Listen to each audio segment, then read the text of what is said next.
Fala, gente, bem-vindo a mais um MarketingCast, também conhecido como MarketingCast, porque a gente fala de tudo aqui, não fala de SEO, fala de marketing, mais uma série de coisas, né?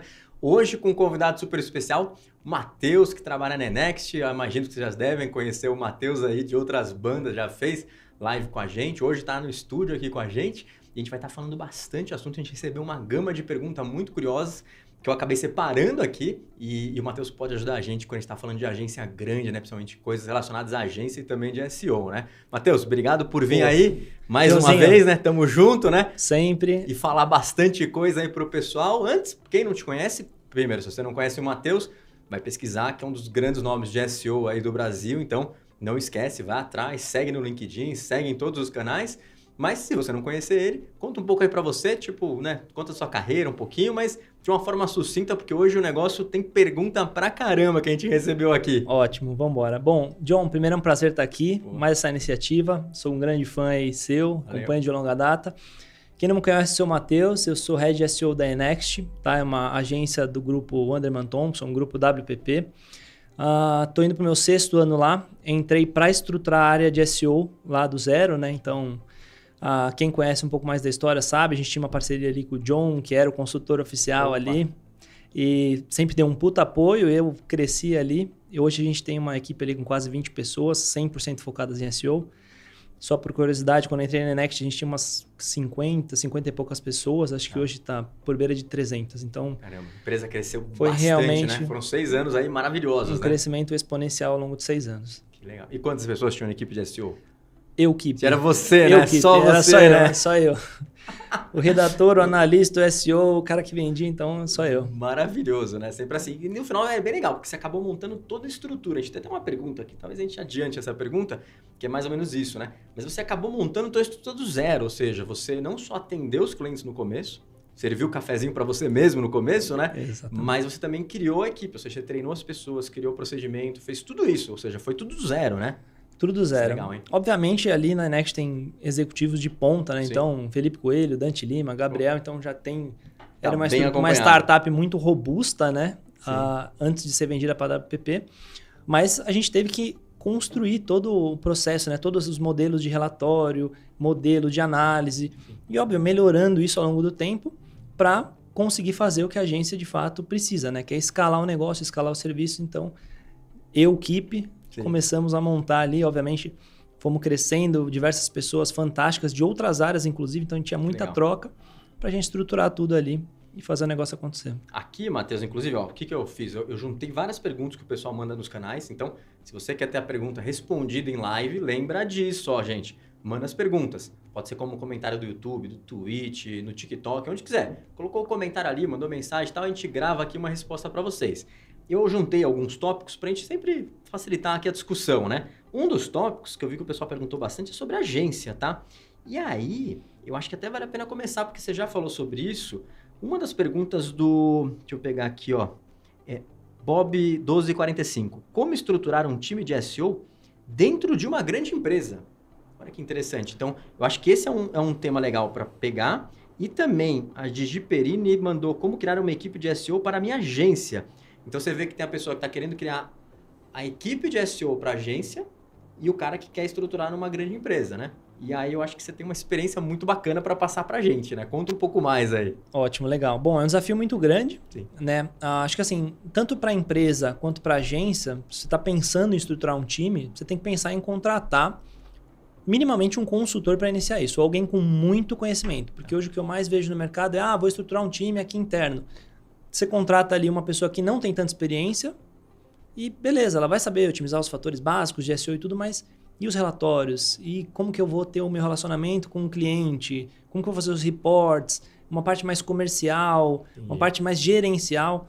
Então, o grande desafio é esse, né? Sempre tem que ter alguém, um mentor ali, um conselheiro, dando esse drive comercial, porque é realmente um desafio muito grande. E aí nesse caso, vamos começar pela agência pequena, né? Se for ver... Uma agência pequena. Normalmente a pessoa tem uma agência pequena, ela já faz alguma coisa.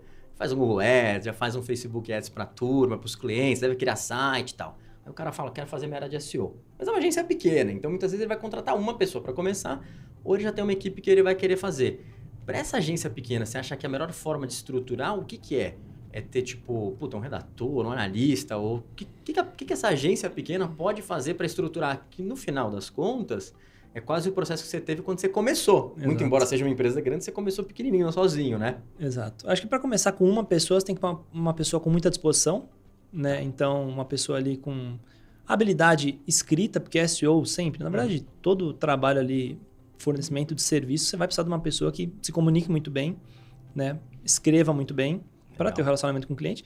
E para começar a fazer, né, textinhos de categoria, descrição, títulos, etc. Beabá, né? E beabá, né? Que a gente fala beabá, mas assim, tem muita marca grande, internacional, que tem site que não tem um título e uma descrição ajustada. Então, contratar essa pessoa e, obviamente, né, começar também a explorar a parte técnica, que é super importante. Então, não só o redator, mas essa parte desenvolver tecnicamente e estrategicamente no final das contas para mostrar o report, o relatório, esse tipo de coisa. Entendi, perfeito. E aí tem um ponto importante, Matheus. Por exemplo, lá na agência a gente tem uma situação que é muitos analistas de SEO que a gente tem lá, a gente transforma, na verdade, o redator web num analista de SEO. Por quê? Porque a gente acredita que o cara que sabe escrever muito bem, né, ou a menina que sabe escrever super bem, ela consegue desenvolver melhor. Né? Então, muitos analistas ali, a pessoa entra como redatora, está escrevendo post de blog e vai indo para o site, que é um pouco o que você falou, ou seja, a pessoa já tem escrita, já facilita bastante. E não só escrita para conseguir entregar alguma coisa, mas muitas vezes de comunicação, escrever um e-mail para o cliente, ou saber falar com o cliente adequadamente. Né? Então, eu acho que esse ponto é legal, porque você tem um cargo que você tem um potencial de crescimento grande, ou seja, você não está contratando um redator para ser redator para sempre, mas está chamando o cara de redator, sendo que ele vai escalar e vai conseguir ganhar uma experiência que vai trazer para ele o quê? Ele vai virar um analista de SEO. Exatamente. Né? E aí ele acaba ganhando mais experiência e, lógico, ganhar mais experiência, mais produtividade, ele acaba tendo um salário melhor, né? Sim, com certeza. E esse é um ponto, né, que agora na era do ChatGPT, que a gente vai comentar um pouco aí esse assunto. Mas assim, tem que começar com o redator, vai virar um analista ali. E eu falo isso para as pessoas, né? Então tem muita gente que, por exemplo, ainda, eu faço jornalismo, eu tenho o sonho de escrever numa grande redação. Eu já falo, hoje, toda grande redação ela tem que ser pensada em performance. Com certeza. Então, se você está escrevendo algum conteúdo para a web, você tem que pensar em escrever para alguém encontrar o seu conteúdo. Sim. E aí a gente já está falando de SEO. Né? Então, escrever um conteúdo para ser encontrado. Mas eu falo para todos os redatores, vocês não podem ficar só escrevendo. Porque hoje em dia a gente tem máquinas que escrevem conteúdos. E aí, né? Então, tem uma grande discussão, assim, mas precisa pensar nessa evolução de carreira e com certeza a evolução vai acontecer dentro da agência, do que estiver estruturando, né? Então, começa com o texto. Meu texto que eu estou escrevendo, está dando resultado ou não?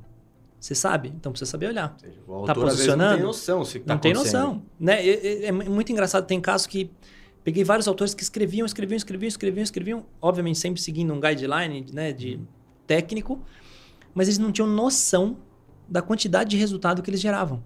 Olha só. E se ele não tem noção, fica até difícil para ele conseguir algum tipo de promoção. Né? Falar assim, pô, olha, todos os artigos que eu estou fazendo, está dando um baita resultado, a empresa está crescendo, então precisa ter esse olhar analítico. Né? Ele não sabe, primeiro, se está funcionando, ou seja, o que ele pode melhorar, e Exato. segundo, que ele também tem esse lado. Ele fala, pô, Exatamente. Não estou dando resultado, ele tem que entender por que ele não está. Ou está dando muito resultado, ele fala, estou no caminho certo. Exatamente. No mexe que eu estou ganhando aqui o negócio. Isso é um ponto importante. Exatamente. Então, essa transformação do redator para o analista é super necessária e, com certeza, é um caminho, uma dica ali principal. Sim. Contratar uma pessoa boa de escrita e treinar ela e desenvolver tecnicamente. Porque é difícil. Às vezes, você tem uma pessoa que é analista, está mais focada em números. E é mais difícil que essa pessoa consiga desenvolver um texto gostoso de ler, né? Sim. Ou seja, o autor ele sempre tem, às vezes, uma facilidade um pouco maior, tem um lado criativo, né? Então, isso é interessante. E é curioso porque nem sempre é o jornalista. Muito embora tenha muitos casos de jornalista, tipo a pessoa que fez, né, línguas, etc, né? Mas, por exemplo, lá na empresa a gente tem casos de pessoas que escrevem super bem de carreiras distintas. Tem bióloga lá, tem advogado escrevendo e escreve bem pra caramba. Sim. Então é meio que perfil. A pessoa gosta e sabe escrever, né? Isso na Enext também como que é? Vocês contratam só de perfil específico ou vocês têm uma facilidade maior de contratar a pessoa, tá fazendo trabalho direito, vamos embora? Não, é exatamente isso. Você falou da bióloga, a gente teve um caso de uma menina que era bióloga também. Escrevia super bem. Então, óbvio, quem está fazendo jornalismo ali, a pessoa já sabe que ela vai escrever, ela gosta de escrever, vai fazer volume, mas tem várias outras áreas que o pessoal tem a comunicação boa, né? E comunicação, acho que no geral é essencial hoje, né? Sim. Porque é o que vai diferenciar você de uma máquina, né? O que vai diferenciar o seu texto do texto da máquina? É você ter, né, todo o conhecimento ali da língua e transformar isso de uma maneira gostosa, fácil, natural, né? Linguagem natural. Porque isso é uma coisa que tem as perguntas do ChatGPT aqui, eu acho que a gente vai evoluir bem aqui, mas eu acho que é uma coisa importante para as pessoas salientarem, para a gente ter esse entendimento, né? Sim, sim. Tem muita gente que fala assim, não, o ChatGPT hoje não está escrevendo tão bem. Mas, cara, você está no começo do começo do começo. Então, assim, será que daqui a, sei lá, 3 anos, esse negócio não está efetivamente substituindo um redator? E aí, tipo, qual que é o papel do redator? Né? Talvez o papel do redator seja de revisão, talvez o papel do redator seja de implementar ou agregar valor nesse conteúdo, que é uma coisa que a gente vai descobrir, mas... Então, assim, muitas vezes as pessoas estão olhando pelo que é hoje e, assim, você tem que ver o que está amanhã. Sim, sim. Né? Então, acho que esse é um ponto importante, mas... Ok, vamos falar isso bastante de ChatGPT. Aqui, ó, tem bastante pergunta. Deixa eu ver a próxima que a gente já estava falando de agência aqui, para a gente poder pegar aqui... Deixa eu ver, ó. Tem o Carlos Lopes, mandou, ó. Quanto cobrar mensalmente por serviços de SEO? Essa saia justa, né, Carlos? Boa, mas tudo bem. Boa. O Carlos, assim, aqui... Eu vou dar uma opinião. Depende do tamanho da agência, depende do seu cliente, lógico, né? Então, assim, mas o que eu vejo de mercado? Normalmente as agências menores, elas estão cobrando ali faixa de 4 até 8. As agências maiores, mais consolidadas, de 8, 12 a 20. E o cara que é muito exponencial ou exige muito mais serviço, você passa disso. Tá ok? Então, esse é um ponto importante. Ah, eu sou um freela pequenininho, porque também às vezes a pessoa fala que é uma agência, mas às vezes a pessoa é um freela trabalhando sozinho, né? Sim, sim, então, sim. assim, um freela trabalhando sozinho, ele pode tentar pegar 2, 3 clientes e fazer um preço diferenciado. Ah, vou cobrar 2 mil por mês aí dos 3. Mas, assim, de uma maneira geral, o que eu vejo no mercado é isso. Então, assim, se é uma agência pequena, talvez tenha que pensar nos 4, tá? 4, 6, alguma coisa do gênero. Mas cada um sabe o calo, então tem que ter portfólio, né? Então, por exemplo, se não tem portfólio, pô, como o cara vai pagar mais para você sem ter a garantia que você vai fazer o serviço direito? Exato. Então, o que eu sempre falo é, quando você começa, você tem que cobrar um pouco menos. Depois, né? Aí você vai aumentando os valores de acordo com a sua experiência, com a garantia, em teoria, que você está entregando para o cliente. No caso de empresas grandes, Matheus, assim, quanto que normalmente essas empresas gastam com SEO? Porque a gente sabe que eles gastam menos do que o mídia paga, sem dúvida nenhuma, né? Sim. Mas tem mudado bastante isso ultimamente. Mas hoje, tipo, na sua visão, você acha que qual que é o valor que o pessoal gasta? Que é pô, vou atender um cliente enorme. Quanto que eu posso cobrar desse cara? É difícil. É uma pergunta difícil, até voltando um pouco, né? Então, quanto cobrar? Se você é um freelancer, você tem que fazer o sentido. Quanto você quer ganhar por mês? Ah, eu quero ganhar 3 mil por mês? Então, divide. Faz uma conta. Quanto que eu vou cobrar por hora? Você trabalha 8 horas por dia, 8 horas vezes 20, 22 dias úteis no mês. Você tem que fazer essa composição para chegar nos seus 3 mil reais. Sim. Ah, agora eu sou uma agência pequena. Quanto que eu cobro por esse serviço? A mesma coisa. O quanto que você tem de custo para manter a agência? Você tem um escritório? Você tem uma ferramenta, um run ou qualquer coisa que seja? Você tem que dar notebook para um funcionário? Custo, né? Você tem que ter o DRE, né? Então, acho que assim, pensando estrategicamente, uma coisa básica de gestão é fazer isso. Agora, quanto que uma agência grande cobra, né? Ou qual que é o potencial disso? É, sei lá, infinitas vezes menor que mídia paga, por exemplo. Então, tem cliente que investe lá 200 mil, 300 mil, 1 milhão de ads no mês. Dificilmente você vai ter um plano de SEO de 1 milhão por mês, né? 1 milhão por mês. Óbvio, né? Mídia é um resultado rápido, um resultado escalável, mas é difícil. Então, assim, cara, hoje em dia tem empresas grandes que pagam ali 15, 20, 25, e aí depende muito, né? Eu vou cobrar dessa empresa quanto? 15, o que ele tem nesse serviço? Sim. Tem a parte técnica, tem a parte de redator, tem a parte de PR, de backlink, então depende muito da composição. Sim. Né? Mas assim, cara, esses valores que você falou são super dentro, assim, é uma média que a gente vê no mercado, mas assim, não conheço ninguém que fala para mim, tem um serviço de SEO que eu pago 300 mil por mês. Sim, exatamente. Tá. Não, e aí tem um ponto importante, né, Matheus, que eu acho. Que tem uma situação que às vezes a empresa de SEO ela oferece mais serviços do que só SEO. Né? São serviços agregados, coisas que têm relação com SEO, coisas que às vezes não tem. Então você pode faturar muito mais não sendo só serviço de SEO. Então vou te dar um exemplo. A gente tem clientes que, tem faturamento de 40 pau por mês. Legal. Só que não é só um SEO. Ali você tem 6 autores escrevendo. Então você tem um trabalho de produção de conteúdo. Ali você tem parte de dados, de analytics inclusa. Então é um pacote maior. Então quando você pensou em SEO é uma coisa, mas se você tem um pacote maior, né, você tem que saber segregar e saber o valor. Mas é basicamente isso. Ou seja, você tem clientes ali hoje em dia no Brasil, que a gente tinha falado, né? Tipo, talvez a média, assim, se você for pensar, fala assim, quanto que é o MAS? Putz, sei lá, agências menores de 4 mil, agências maiores 20 conto. Então tá nessa casa, mais ou menos, né? Acho que nessa casa. Legal, que aí já a gente conseguiu responder o pessoal para ter uma base. É um range bom. É um range, tipo, que dá para ter uma percepção, Sim. né? E aí, até voltando aqui, ó, acho que tem uma pergunta legal que a gente falou agora aqui, ó, sobre a agência, quer ver? Que era... Deixa eu pegar aqui, ó. Onde tá? Ó. Quem foi? Amandita RS. Como é realizado a gestão do time de conhecimento? Olha que interessante. Isso acho que você sabe responder melhor que ninguém, né? Porque fazer essa gestão de conhecimento é algo complexo. Principalmente quando você sai do urgência, que foi você lá no começo, para passar para ter mais funcionários. Sim. Porque ali você sabe tudo, você faz tudo sozinho, né? Então, como que é feita essa gestão de conhecimento? Que, não sei, na minha visão é muito importante, principalmente no crescimento, né? Sim, com certeza. Bom, o desafio do equipe, até uma equipe ali de quase 20 pessoas, realmente olhar para trás é uma coisa muito grande e foi feita gradualmente, né? Mas foi o quê? Cresci, tive meu primeiro estagiário. Então, ensinei o estagiário como eu fazia e a gente foi repassando. Quanto mais você vai escalando, aí a empresa precisa começar a pensar como agilizar isso, como escalar. Então, criar trilhas de conhecimento, já deixar um caminho pronto, porque hoje eu entrevisto diversas pessoas, eles perguntam, mas tem plano de carreira aí? Eu falo, olha, geralmente o plano da sua carreira, você que vai ter que fazer. O que você vai querer ser? Um especialista? Um cara comercial? Um gestor? O quê? Uma pessoa mais técnica? Mas aqui a gente vai te dar toda a base, a trilha do que você precisa saber. Nível 1, o que é o SEO? Quais são as principais ferramentas? Otimizações on-page, off-page, backlink, etc, etc, etc, etc. Então, a gente tem um caminho. Tem a Leda, né, de SEO, que é bem famosa. Ela tem um site que tem, sei lá, mais de 200 links, que é o do básico ao avançado, muito destrinchado. Então, existe já esse caminho, né? É óbvio, a pessoa precisa ter a curiosidade, né? Sim. Hoje em dia, a gente costuma falar... na minha época, precisava ir na biblioteca para fazer um trabalho de faculdade. Hoje em dia, a galera abre ali o YouTube, já o Google, você tem milhares de materiais. Sim. O canal John Martin no YouTube tem milhares de inscritos, mas assim, tem muita gente que quer aprender SEO que não vai lá e não se inscreve. Que não vai atrás. E não vai atrás.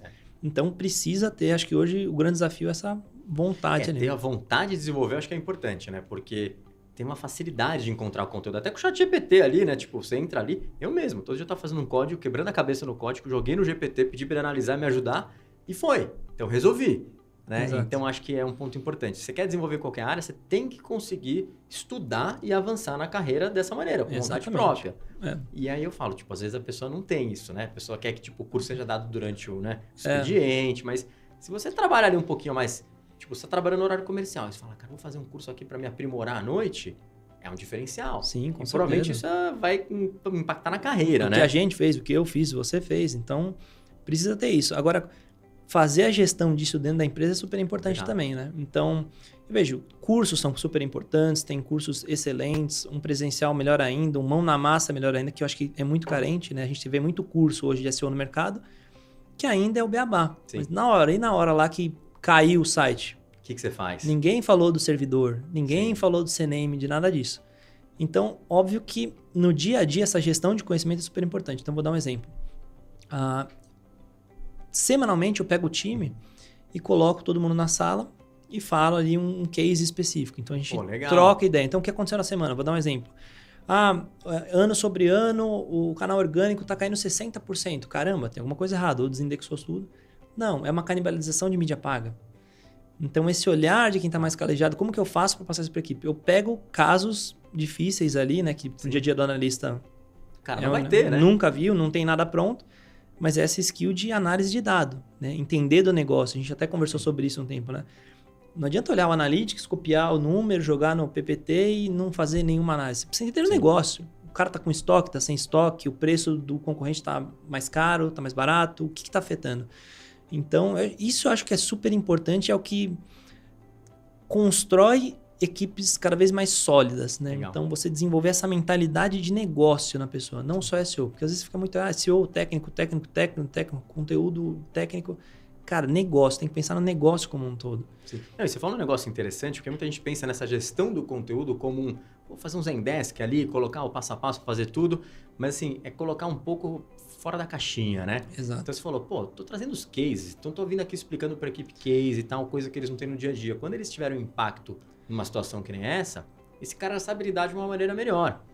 Então, olha só como é, não é só o negócio formalizado, bonitinho. Muitas vezes você tem uma apresentação para dar um case. Sim, sim. Às vezes você tem um curso gravado em vídeo que vai te ajudar. Então, tem várias maneiras de você fazer a gestão de conhecimento. Então, não é tudo tão na caixinha, né, na verdade. Legal isso, hein? Bacana esse do case. Sim, é legal. E vocês fazem isso regularmente? Regularmente. A gente tenta uma vez por semana. Óbvio, quanto maior a operação, fica cada vez mais difícil a questão tempo. Sim. Né? Mas a gente procura, pelo menos uma vez na semana, reunir e conversar sobre isso. E assim, eu sou um gestor que eu tenho uma base técnica boa. Então, eu fiz tudo. Eu fiz desde o texto, né? Toda aquela parte de SEO. Você fazia tudo sozinho, né? Tudo sozinho. Então, tecnicamente, eu entendo. E aí, eu chamo a galera toda e mostro, às vezes, um ponto de vista que o cara não pensou. Então, ele tá quebrando a cabeça. Mas estou usando robots assim. Cara, não precisa. Essa página não tem impacto nenhum no negócio. Tipo, tem que explodir a cabeça para a pessoa ampliar a ótica ali da análise. Sim. Que é um pouco de prioridade. O cara, como não tem a visão geral, ele também não tem a visão de prioridade. Eu vejo várias contas que a gente atende. Puta, o cliente às vezes... Assim, o cliente ele sempre tem uma ânsia de resolver o negócio o mais rápido possível. Mas ele não tem, às vezes, conhecimento. Então, você vê que chega um monte de e-mail, um monte de pergunta e tal. E aí, às vezes, a pessoa pega um relatório pronto do SEMrush, por exemplo, né? Tem um rastreamento ali. E ele não sabe que aquilo lá precisa ser revisado. Muitas vezes o SEMrush fala que aquilo... Até o Google, a gente vai falar sobre isso, mas... Até o Google fala, às vezes, que aquilo é um problema e não é um problema. Né? Ou não é um problema que você tem que resolver prioritariamente, porque é um negócio que não está incomodando nada, não está fazendo nenhum malefício para você. Mas o cliente enlouquece com aquilo, e aí você tem que corrigir aquilo, enquanto isso você poderia estar fazendo um negócio que ia dar muito mais resultado do outro lado. Exato. Então, acho que esse é um ponto importante. Ali, Matheus, na consultoria, o que a gente faz? Então, a gente fala que é uma consultoria, mas não é uma mistura de consultoria e serviço na agência. Então, toda vez que eu chego no cliente, normalmente eu começo com o quê?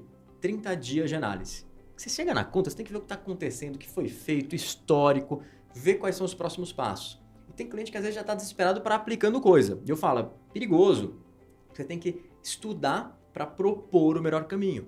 Então, os primeiros 30 dias, normalmente é uma análise estratégica. Você analisa tudo lógico. Você vê um negócio muito grave, você passa para os caras. Exato. Mas o correto é você fazer isso, define prioridade, porque muitas vezes prioridade para você é limpar, sei lá, a lista de desavô ali, colocar os links que estão maliciosos ali na lista de desavô. Muitas vezes prioridade é você arrumar a title description, né? Umas coisas mais simples. Só que você precisa identificar isso primeiro. E aí se o cara pega só um relatório pronto de qualquer ferramenta, não importa qual delas, ele quer fazer tudo. E a prioridade, tipo, talvez a ordem alfabética, que não é a prioridade para o negócio. Né? E eu gosto desse ponto que você colocou aí do primeiro mês a ser uma imersão no negócio mesmo, porque você tem que ter uma fotografia de como que está indexado, como está posicionado, quanto tem no top 3, top 4 a 10. Porque tem muito cliente que não tem noção de como tá. Ele só, preciso fazer SEO porque, sei lá, o time do Chile faz SEO e o meu Brasil ainda não tá fazendo. Tá, você contrata, mas ele não tem nem noção do que tá acontecendo atualmente. Sim. Então, a imersão, essa formalização, inclusive, de como... O cara não mensura métrica, nada, né? Nada. De como tá a conta, é super importante, porque você fala assim, olha, fiz um estudo, você tá assim, assim, assado, seus concorrentes estão X% maior que você, e a gente fez esse roadmap para crescer. E aí você vai mostrando como estava e o crescimento ao longo dos meses. Porque senão você também não tem... Vamos supor, você entra na conta, começa a fazer um monte de coisa e não mostrou isso para ele. Exato. Aí você chegou em primeiro uma palavra-chave que ele queria. Mas na cabeça dele, ele não sabe se ele estava em segundo ou em 15º. Ou já em primeiro. Ou já em primeiro, né? E aí você não fez nada. Mas é interessante isso, ou seja, você começar nessa fase de apresentação, estudo, análise estratégica, dar um panorama geral de como está a conta, para falar, olha, vamos dar uma olhada daqui a 3, daqui a 6 meses, daqui a um ano, como que a gente vai deixar a sua conta? Isso é muito bacana, né? Porque às vezes a gente esquece. Então, o que eu te falei, nesse começo que a gente faz análise estratégica, normalmente você já cria o primeiro relatório de KPIs, você cria, tipo, palavra-chave, você já vê as principais e coloca para monitorar. Porque do D0 você fala assim, cara, ele queria posicionar para a palavra ABC. Já estou monitorando. Qualquer coisa que a gente faça aqui, a gente vai ver se caiu ou subiu. Ou caiu, a gente não fez nada. E aí? Exato. Entendeu? Então, acho que esse ponto é importante, esse monitoramento inicial, né? Vocês também fazem isso, então, no começo, né? Sim, total. Legal. O primeiro mês eu sempre falo, é imersão e um diagnóstico do negócio. Tanto técnico ali quanto estratégico, cada vez mais provocando analistas, inclusive, para amadurecer o mercado, para a gente não ficar só no beabá, que né? Acho que é o Bazão que fala, né? Se você fizer Sim. o básico bem feito, avançado, já é avançado, né? Exatamente. Mas assim, expandir na cabeça dessa galera para olhar negócio, né? Porque às vezes você vai arrumar todo o SEO lá, todas as coisas técnicas, só que o cara não tem preço competitivo. O cara não tá ganhando dinheiro. Exato. Ou o cara vende pra caramba, mas não tem margem, né? Puta discussão básica. Sim, então, sim. esse é um ponto super que às vezes o cliente contrata a gente, você não consegue entrar na discussão de negócio. Sim, sim. Mas assim, por exemplo, a margem. Margem talvez seja uma discussão de negócio mais complexa, que você tem mais afinidade com o cliente, você vai entrar. Mas tem coisas como, por exemplo, você entra no cliente, você aumenta o tráfego do cara e, não aumenta a venda. Quando você vai ver, o cara não tem estoque. É a discussão que tem que ter. Não tem estoque, o meio de pagamento está com problema. Né? Exatamente. Então, assim, é um problema porque impacta no seu serviço, mas assim, muitas vezes o cara não vê isso. Exato. Né? Então, esse é um ponto legal, é bem interessante, né? E ali, por exemplo, toda vez que vocês fazem esse onboarding, digamos assim, esse primeiro mês, e aí você faz isso, você já coloca um planejamento para o cara de longo prazo, de um ano que vai ser feito ou não? Ou você vai ajustando? Sim. Eu não gosto dessa ideia de planejamento de um ano. Tá. Eu já vi coisas bizarras. Uma vez, preciso fazer um planejamento de crescimento de 5 anos com ações táticas de SEO. Como que eu vou saber o que eu vou fazer em janeiro do ano que vem se o Google pode atualizar amanhã e falar assim, olha, a partir de agora... Ano que vem, exato, né? não sabe nem se vai ter Google, a discussão. Mas brincadeiras à parte, eu não gosto dessa ideia de, quero projetar resultados daqui em 5 anos. Vem a pandemia, acabou a sua projeção em 30 segundos. Sim. Tá? Mas a gente faz essa auditoria e planeja pelo menos uns 6 primeiros meses. Entendi. Né? Porque, geralmente, e-commerce tem problemas padrões. Né? Então, sempre vem um e-commerce... Né? Você já sabe o que está acontecendo, você olha, você registra, você mostra para o gerente de e-commerce, sei lá, para quem quer que seja. Mas são problemas padrões. E a gente sabe que tem no mínimo 6 meses ali para resolver o problema. Entendi. Porque tem muita coisa de SEO que a gente faz. Isso é um ponto interessante. Lá, como eu entrei, era Equipe, né? Então eu lembro até discussões que às vezes você me mandava recomendações, chegava no cara do front, o cara do front. Não dá para fazer. Não dá para trocar o H1 da página. Como não dá né? assim, né? Como não quero fazer, na né? página na Vetex aqui. Então, pesquisava e ia atrás de como mexer. Então, por que esse roadmap de 6 meses? Tem muita coisa que eu desenvolvi o time para o próprio analista de SEO, Sim. que não é um desenvolvedor, implementar na Vetex, no Magento, na Oracle, para a gente ter essa agilidade. Porque se você pensar num modelo que o analista de SEO vai mandar as coisas técnicas para um time do cliente de TI, que vai passar para o time de não sei o quê. Vai pro global, né? No mínimo, global. Às vezes, para trocar um título, o cara demora 6 meses. Então, você tem que pensar num roadmap de um ano. Você não tem agilidade. Mas, geralmente, assim, costumo pensar pelo menos 6 primeiros meses. Entendi. Um ponto importante que você falou disso, é curioso, até um tópico pra gente falar aqui. Muita gente me pergunta, Diogo, mas como que você manja tanta coisa? Né? Porque a gente mexe com analytics, a gente faz site, a gente faz servidor, trabalha com SEO, e lógico, SEO é o carro-chefe, mas tem toda uma área atrás que a gente tá fazendo tudo, né? Se você for ver. Primeiro, porque a gente foi desenvolvendo aos pouquinhos, então a galera que chega no mercado agora, eu acho que eles apanham muito. Sim. Porque o cara chega e já tem que aprender tudo, o cara é SEO, Analytics, GTM, aí, site, que servidor eu vou usar um Ubuntu, um CentOS. Então, assim, é muita informação. Sim. Como a gente começou lá atrás, eu comecei mais atrás que você, mas assim, eu fui desenvolvendo aos pouquinhos. Quando eu comecei o Google Ads, era ridículo de fácil. Hoje em dia o Google Ads ele tem um nível de complexidade muito maior. Sim, então, para você ser um analista de Google Ads há anos atrás, era uma semana você aprendia o negócio, agora não é bem assim, você tem que ter mais experiência. Sim. Então a gente foi evoluindo. Agora, talvez o que mais trouxe conhecimento pra gente, quando eu falo pra gente, pra mim, pra você, até pro pessoal da empresa mesmo, é tentar resolver o problema do cliente. Então, como o SEO é muito dependente de tecnologia, e as equipes de tecnologia estão sobrecarregadas, né? Algumas estão com uma vontade, mas a maioria está sobrecarregada. Então, a gente tenta fazer o máximo possível sem equipe de tecnologia. Sim. E aí, por isso, tem o analista, o redator, que tem essa proatividade de aprender, de tentar fazer o negócio, é importante. Porque o cara que chega ali e ele faz alguma coisa que até não teve a função dele, mas vai agilizar o processo, isso é muito bacana. Entendeu? Você agiliza demais. Você, além de ganhar conhecimento, você fica mais produtivo, você oferece mais valor para o cliente. Então, eu sempre falo, toda vez que você puder, você tem que investigar, tem que aprender essas coisas, tem que tentar oferecer mais para o cliente. Eu acho que, assim, uma grande qualidade, e eu escuto poucas pessoas falando, você tem que ser curioso. Sim. Né? Caiu a impressão. Você pode chegar no relatório lá e falar assim, então caiu a impressão aqui. Tem cliente que, tá bom, tudo bem, caiu a impressão, legal. bola pra frente. Vambora. Por quê? Porque você perdeu posição ou porque as pessoas pesquisaram menos aquela palavra? Ou o mercado tá pipocando. Tem que descobrir.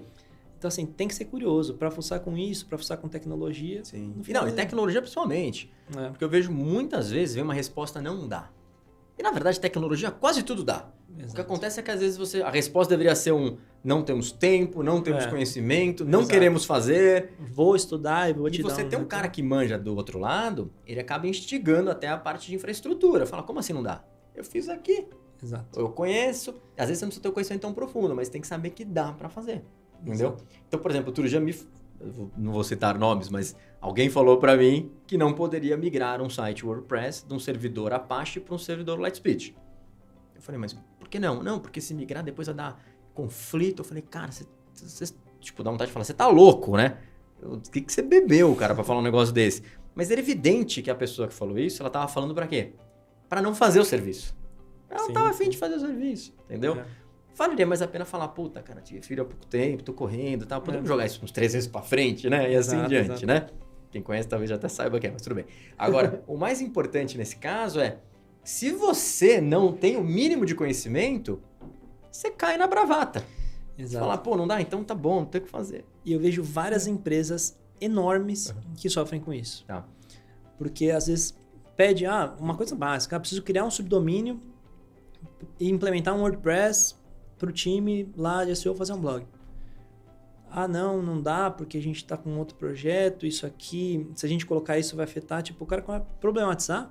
E às vezes o gerente de e-commerce, alguém que está tocando a operação, fica na mão dessa pessoa. Porque não tem um consultor para falar assim, opa, dá sim para fazer. Não, porque não dá. Não dá, você tem que fazer assim, assim, assim. Não tem o conhecimento técnico. Também não é, o cara, gerente de e-commerce, ele não é obrigado a saber de JavaScript, por exemplo, de BigQuery, nada disso.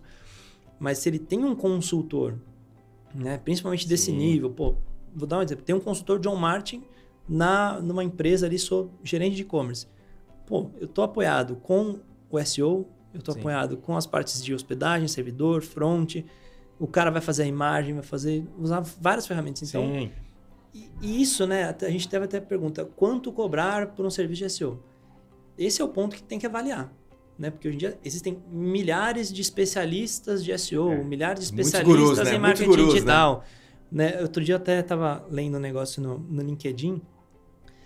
Os especialistas em metaverso sumiram. Sim. Né? Tipo, lançou, vai metaverso, especialista, curso grátis, assina que eu vou te ensinar a ganhar dinheiro no metaverso. Eles migraram tudo para GPT, né? Agora migraram tudo para GPT. Agora é todo mundo especialista em chat GPT. Né? Então é esse tipo, né? Tem que avaliar bem o profissional, avaliar o quanto ele já tem de know-how no mercado, se ele tem cases sólidos. Sim. Essa é uma coisa que é muito engraçada também. Às vezes eu entrevisto, a pessoa ficou, 2 meses numa empresa, 3 na outra, 3 na outra. Fala, me dá um exemplo de um case que você fez. E a pessoa fala, né? Mas aí você pergunta, um case de SEO em 2 meses? Em 3 meses? Sim.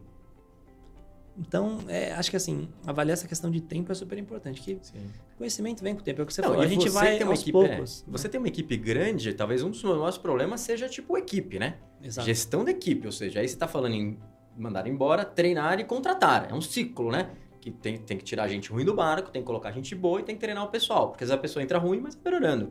Agora, qual que é a dificuldade que você tem de contratação, Matheus? Tipo, hoje, é difícil contratar gente para esse evento? Não é? É difícil de achar ou não? Como que tá? Uma das grandes dificuldades é exatamente essa. Cada vez menos tem esse tipo de perfil que ficou de fato numa empresa, que vestiu a camisa da empresa e está criando um case lá. Né? Pelo menos uns 2, 3 anos ali numa empresa, você já consegue falar que você mexeu em alguma conta de SEO, você ficou dedicado, você aprendeu mesmo, né? Você aprendeu mesmo. Então, essa pessoal que fica 2, tá muito difícil de achar alguém que você realmente veja uma bagagem sólida. Sim. Conhecimento básico, todo mundo já fala que faz. Então eu sei SEMrush, eu sei... Eles falam avançado, na verdade, né? Tudo, sabe tudo. Né? Você domina o SEMrush? Domino. Já usou área de projeto? Não. Só uso para pesquisar a palavra-chave. Então você não domina, né? Então tá difícil esse tipo de coisa. É um conhecimento básico que tem na internet, que tem no YouTube, né? Em vários canais. Então isso tá difícil, a galera ter conhecimento. Então a gente está preferindo treinar a pessoa dentro de casa. Legal. Contrata a pessoa se ela tem vontade, se ela é curiosa, se ela está disposta a aprender. Que é o ponto mais se importante. ela precisa de fato do trabalho, né? Porque tá cheio de gente que não precisa e qualquer coisa, então não vou embora. Então, pegando, né, a pessoa que tem vontade, precisa de uma oportunidade, meu primeiro estagiário foi assim. Muita vontade, tinha mudado para São Paulo, que precisava. Cresceu. E foi aprendendo as coisas aos poucos. Né? Esse é um ponto importante. Por exemplo, lá na SEO Marketing, o que a gente faz?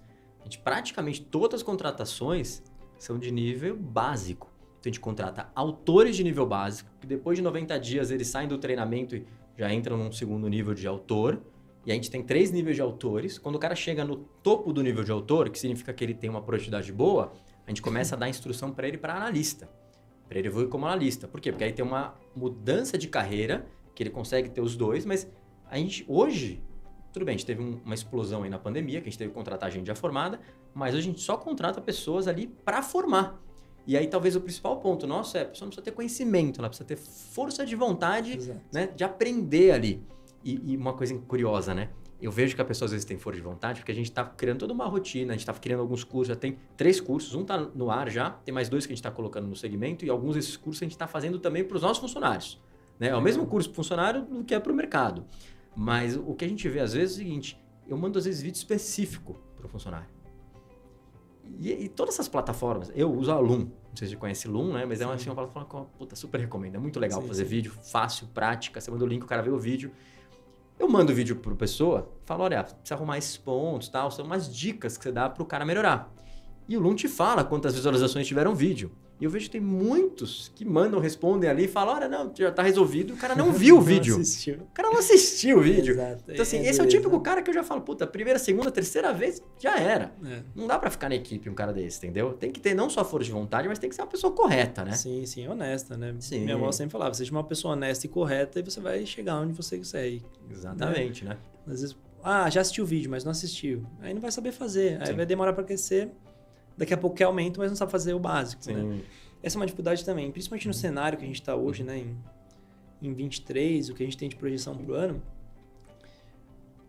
Conseguir que as pessoas tenham uma visão do todo, não só do negócio, mas né, do que está acontecendo no mundo, na economia do mundo.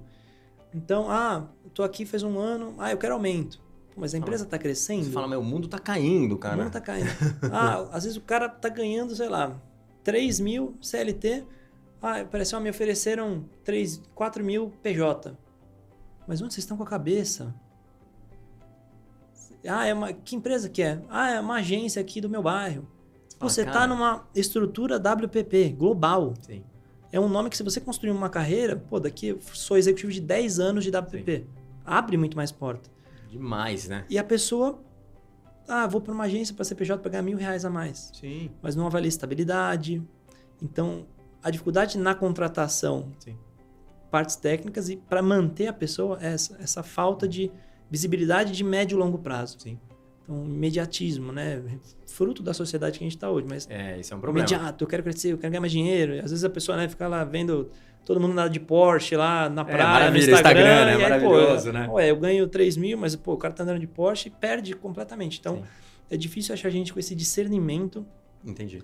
Para entender como que está a situação do mercado. E aí tem até uma situação, tem gente que às vezes critica a nova geração. Eu não critico a nova geração, porque toda geração é diferente. Sim. A gente também. Quando a gente entrou no mercado, a galera que contratava a gente fala um monte de vagabundo, não faz nada. É a mesma história, assim. Sempre passa o tempo, a história é a mesma. Trabalhar de casa, de bermuda, né? Mas são coisas que são diferentes. Então, assim, lá na agência, o que tem acontecido? Todo mundo que eu vou contratar, a primeira pergunta é se é home office. E lá é home office. Né? Só que além de ser home office, é flexível, que tem uma diferença. Existe o home office, que o cara trabalha em casa, mas ele tem que estar no horário das 8 das 8 da manhã até as 6 da tarde ali. E aí você tem o flexível, que é, cara, você tem que entregar o serviço aqui, tem 8 horas de serviço por dia. Se você quiser fazer o serviço de madrugada, você se vira, o problema é teu. Exato. Né? É flexível. Então, a agência é home office e flexível. Eu acho que é melhor a empresa, eu acho que é melhor... Eu não tenho uma preferência de modelo. Por o meu negócio, eu acho que funciona melhor esse. Sim. Por quê? Porque a pessoa vai ter mais conforto, não gasta tempo no trânsito, tem uma série de questões envolvidas. Mas não vejo o problema de voltar para o físico, que eu acho legal, porque você tem o contato. Sim, a gente está avaliando coisas de reunir a equipe, né? Ou seja, mas é que é mais difícil, porque a gente fez muito contratação office, E aí tem gente, tipo, da Bahia, tem gente do interior de São Paulo, tem gente do Sul. Exato. Puta, pra juntar todo mundo é complicado. Sim, Uma coisa é quando é home office, todo mundo de São Paulo, né? Exato. Aí já facilita. Mas acho que esse ponto é importante, ou seja, muitas vezes a pessoa hoje tem uma visão ruim da nova geração porque o cara fala do home office. E o home office por si só não é um problema, é uma solução, se você pode aplicar ela. Né? Então se você, tem um trabalho físico que eu preciso ali, sei lá, abrir a porta, você precisa estar lá, não tem o que fazer. Você é um mecânico, você ir na concessionária para consertar o carro. Sim, não vai consertar o carro online. Ainda. Ainda, né? Ainda. Mas no nosso caso, na agência, tem bastante facilidade disso. Então, acho que tem que ter esse bom senso de entender isso. Agora, o que acontece muitas vezes é que eu vejo uma molecada entrando e a molecada não quer dar um gás. Não. Então, por exemplo, tem um autor ali que eu vejo que escreveu um post, cara, sei lá, post de 300 palavras, que eu considero quase um post de Facebook e não um post bem feito no blog.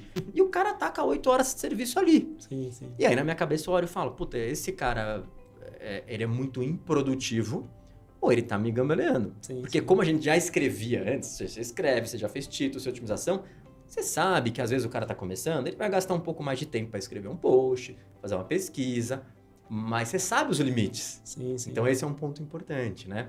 Mas eu acho que no geral é isso. Então, assim, a gente aceita ali que a pessoa não tenha produtividade no começo, só não pode ser um negócio exacerbado, né? Não pode ser um negócio de outro mundo. Exato. E o que acontecia muito quando a gente contratava o pessoal de nível mais qualificado é que o cara chegava falando que sabia tudo, né? É o famoso inglês fluente, chegava ali, você falava um hello, o cara, pipocava. Entendeu? Só que a mesma coisa para SEO. Sim, sim. Então, assim, não, você mexe com o Search Console? Mexo e tal. Envia o sitemap. O cara não sabe. Exato. Então, e esse é um problema. Por quê? Porque se você não registra experiência, não tem porque o cara mentir. O cara já entra mentindo. Aí você tem uma expectativa e quebra a expectativa. Esse é um grande desafio da contratação. Esse é complicado. Saber... E assim, contratar gente é complexo. Demora muito tempo para contratar. Então, você não quer ficar testando, fazendo provinha, etc, né? Tipo, eu vejo até uns caras que fazem... pede pro cara fazer um case. Às vezes ele tá resolvendo o problema do cliente, né? Sim. Então, eu acho errado isso. Mas acontece muito você contratar gente que realmente não tem experiência, que fala que tem no currículo. E você descobre lá na prática quando ela está contratada. Uhum. Esse negócio das horas, né? Da pessoa ser honesta, não é um caso curioso. E tem um outro ponto também, né? Muitos anos atrás, passei para o redator lá, ele demorou 8 horas para fazer um texto intro e footer. Nossa. Para a época não tinha referência. Então, 8 horas, o cara é um redator, sênior e tal, beleza. Ok, né? Chegou uma menina, estagiária de jornalismo, ela fez um texto para uma outra categoria similar em 4 horas. Eu falei, essa menina é um avião, né? Ou o cara tá me enrolando muito. E o meu parâmetro foi 4 horas. Achei o máximo. Veio uma outra que fez em 2 horas. Entre footer. Você fala assim, mas aí... Não, vontade. Pessoa com conhecimento, interessada, focada. Né? É diferente você estar fazendo um conteúdo, você escreve um título, um parágrafo, deixa eu dar uma olhada no TikTok. Exatamente. Agora, eu vou lá pegar uma água na geladeira. Então, tem esse tipo de coisa, né? E aí eu acho que tem um ponto importante, que é o que você falou. A pessoa focada, é 8 horas de trabalho, não é 8 horas de trabalho com TikTok, para começar. Exato. Mas o maior impactado por isso não é a empresa, é o próprio funcionário. Exato. Porque o cara que fica fazendo isso no TikTok, ele não aprende de verdade e ele nunca vai entregar um resultado eficiente. A pessoa que faz o negócio, fala, vou sentar aqui, vou fazer o negócio, vou aprender isso daqui, entendeu? E muitas vezes aprender o que o cliente está fazendo, você está fazendo SEO, mas tem que entender do negócio do cliente. Cara, essa é a pessoa que vai muito para frente, que voa na carreira. Que vai crescer, entendeu? Então, às vezes a pessoa acha que está enganando, tô fazendo ludibriando aqui no trabalho, mas no final das contas, ele está se ludibriando. Sim, sim. Porque ela está deixando de crescer na carreira. Esse é um desafio muito grande. E vou mais longe. Né? A pessoa, tem a semana inteira, ela vai fazer um post por dia. Tô dando um exemplo. Você vai cobrar ela só no final da semana ou no começo da próxima. Ela precisa entregar isso. Então, na segunda ela fez, mas ela ficou, não, hoje eu não vou fazer, vou no TikTok, acho que vou aproveitar o horário flexível, vou na academia, voltou da academia, tá cansada, não fez. Não faz. Aí chegou na terça, o da segunda não tá feito e o da terça precisa ser feito. Hoje estou indisposto, estou com um pouco de dor, não vou trabalhar. Então, o da segunda não tá feito, o da terça não tá feito. Chegou quarta. Às vezes acontece uma coisa de verdade na quarta, né? Exatamente. Acontece alguma coisa de verdade na quarta. Ou seja, não tem nada feito nem na segunda, nem na terça, nem na quarta. Quinta e sexta, quase final de semana, dá aquela alegria. Quando chega na segunda, a pessoa fica desesperada. Tá. porque ela não fez o da segunda, o da terça, o da quarta, o da quinta tá mais ou menos, fez um pouco da segunda. O que acontece? Crise de ansiedade. Sim. Então, eu vejo uma relação. Ou seja, a falta de responsabilidade também gera crise de ansiedade da própria pessoa. Sim, é meio. Não é um podcast de psicologia, né? Não, mas está chegando a assunto conclusões, delicado, né? Mas assim, tá totalmente ligado ao foco. Eu já tive esse problema, assim, né? De dispersão de foco. Até hoje tem todo mundo, né? Impossível o cara falar que senta e fica lá assim, ó, 8 horas sem tirar a tela. Mas quanto mais você trabalha, quanto mais você deixa a distração de lado, mais você consegue concentrar, produzir, entregar, e você não fica acumulando coisa. Sim. No final você tá acumulando, putz, mas eu não fiz, e pifa. A caixa postal atolada de e-mail. O cara não responde, vai vendo, daqui a pouco explode ali e nunca mais limpa, né? Então é muito difícil, né? E assim, tá totalmente relacionado à contratação, né? Qual que é o perfil da pessoa? Quer crescer, precisa crescer? Ou tipo, então acho que é isso, de maneira geral. Vamos ver próximas perguntas aqui. Foi bem esse assunto, hein? Nem sei quem mandou essa pergunta, foi uma pergunta boa, hein? Vamos finalizar aqui os assuntos de agência também, até de mercado. Tem duas que são interessantes aqui, ó. Uma delas, cara, a gente falou de mercado, acho que é legal e depois a gente volta para a agência, ó. Qual a expectativa para o mercado de agências digitais em 2023? Enviado pelo Aragão 334. Cara, o que você está achando? Assim, a minha perspectiva aqui, eu tenho sentido na agência alguma... Bom, teve já alguns cancelamentos no começo do ano, tá? Teve cliente que atrasou, tipo, pediu, renegociou e tal. Então, a gente tem sentido que tem dado uma queda, tá? Sim. A gente tem alguns parceiros aí grandes, principalmente de mídia, e os caras têm falado pra gente que também tem caído muito investimento em mídia. Então, olhando de fora, me parece que esse é um ano meio complicado, né? Porque o mercado de agência digital é impactado pelo quanto os clientes podem investir. Exato. O que você tem sentido? Você que trabalha mais com os grandes clientes, Matheus. Sim, esse ano vai ser desafiador. Tá. Né? 2023, né? Vai ser? Foi esse ano, né? 2023 vai ser um ano muito desafiador. E antes da gente entrar, como que vai ser na agência, a perspectiva de agência? É só a gente pensar no mercado. Então, outro dia eu estava conversando com um cara lá, ele falou, o cara tinha 3 fábricas de calçado em Franca. Fechou 2, uma ele deu férias de 40 dias. Pensa lá na ponta da cadeia. Então, fechou. Demitiu gente. Vai produzir menos, ou tem muito estoque. Significa que estão comprando menos. Estão comprando menos, não está vendendo. Não está girando, né? No e-commerce. Se não está vendendo no e-commerce, o que vai fazer? Vai contratar mais agência, vai colocar mais dinheiro? Então, eu vejo que sim, tem muitas empresas grandes segurando investimento. Entendi. Principalmente aqui no Brasil, né? Com os juros do jeito que tá, a conta que é, vou colocar 1 milhão num projeto ou vou deixar 1 milhão parado rendendo a 13? CDB. Né? Opa! Então, maravilha, né? Esse vai ser um desafio, né? Convencer a pessoa a colocar o dinheiro para de fato ter esse resultado. Entendi. Mas vai ser um ano... Retração, não digo. E é importante, né? Porque tem um lance do cliente. Porque o cliente, ele se acostumou, principalmente com a pandemia, o cliente digital, crescer sem parar. E ele está entrando num ano de retração porque a pandemia acabou, as pessoas voltam para o físico, né? Lógico, não volta 100%, o cara já conheceu o digital, gosta da comunidade, Exato. Mas tem gente que gosta de comprar um negocinho físico e ao meu ver, tem o problema da economia. Então, assim, se a economia derrubar, a gente não sabe se vai acontecer isso, né? A gente está no começo aí do ano, talvez, porque aqui no Brasil o ano começa depois do carnaval, né? Então no começo do ano. Mas qual que é a perspectiva? A perspectiva não é boa. Então, assim, às vezes o cara pega e fala, puta, mas tá caindo e tal. Mas espera aí, o mercado está caindo. Então, assim, não dá pra fazer milagre. Seja Google Ads, seja Facebook Ads, seja o SEO. Ou seja, muitas vezes o digital, ele tá ali para conseguir o máximo possível, né, dentro das necessidades. Ou seja, é aquela, né, marketing, né? Tá, o ambiente está retraindo. Você pode tentar até se segurar ali, mas o ambiente retrai, você retrai junto também um pouco, né? Então, às vezes, uma queda é natural. Ou seja, não é só tentar ver problema nos números. Está caindo porque o mercado está caindo, né? Exatamente. E é um grande desafio também conseguir passar isso para o cliente, porque eu vejo que tem pessoas, às vezes, na frente da operação que não... ele precisa entregar o resultado, ele vai te cobrar a qualquer custo. Eu escutei, foi semana passada, uma coisa que bizarra. Uhum. Eu não vou eu não vou aumentar o investimento em mídia para esse ano, pelo contrário, eu vou reduzir. E a minha meta é 40% maior. Ou seja... Eu investia 100, agora eu vou investir 50, mas eu faturava 1 milhão e agora eu quero faturar, sei lá. Pô, cara, surreal. Surreal, mas eu acho que tem um ponto bom que a gente puxa para o ponto do SEO. A grande maioria dos e-commerces brasileiros estão refém de mídia. Sim. Né? O Gabriel Lima, até ele foi para os Estados Unidos, compartilhou vários relatórios com a gente. E uma das coisas que ele falou, a diferença dos Estados Unidos para cá, né? Como o tráfego lá tem um grande percentual de tráfego direto. Que interessante. Um percentual maior de tráfego orgânico do que de mídia. Porque o mercado está mais maduro. E deve investir mais em marca, né? Exato. Investe mais em marca, investe em orgânico, em conteúdo, em criar relevância e você aparecer lá na busca. Sim. Porque num caso desse, vou reduzir o investimento em mídia. Ok, se você tem um bom posicionamento orgânico, se você tem tráfego, receita ali, você não vai ser tão impactado quanto se você reduzisse o investimento e não tiver serviço de SEO. É que talvez isso também seja uma coisa do mercado nacional. O brasileiro é... imediatista. Demais. Deixa tudo para última hora. Né? Então, por exemplo, você tá vendo? Vamos ter migração. Não podemos falar que é migração para o Analytics 4 porque não é. Ninguém vai migrar nada, é só uma ferramenta nova. Mas o Analytics 3, Universal, né, vai acabar. Cara, o que tá pipocando de proposta lá para mim, falta um mês. Os caras tiveram um ano inteiro para fazer isso e eu não tô fazendo. Então a gente sabe que o brasileiro é um pouco mais imediatista, né?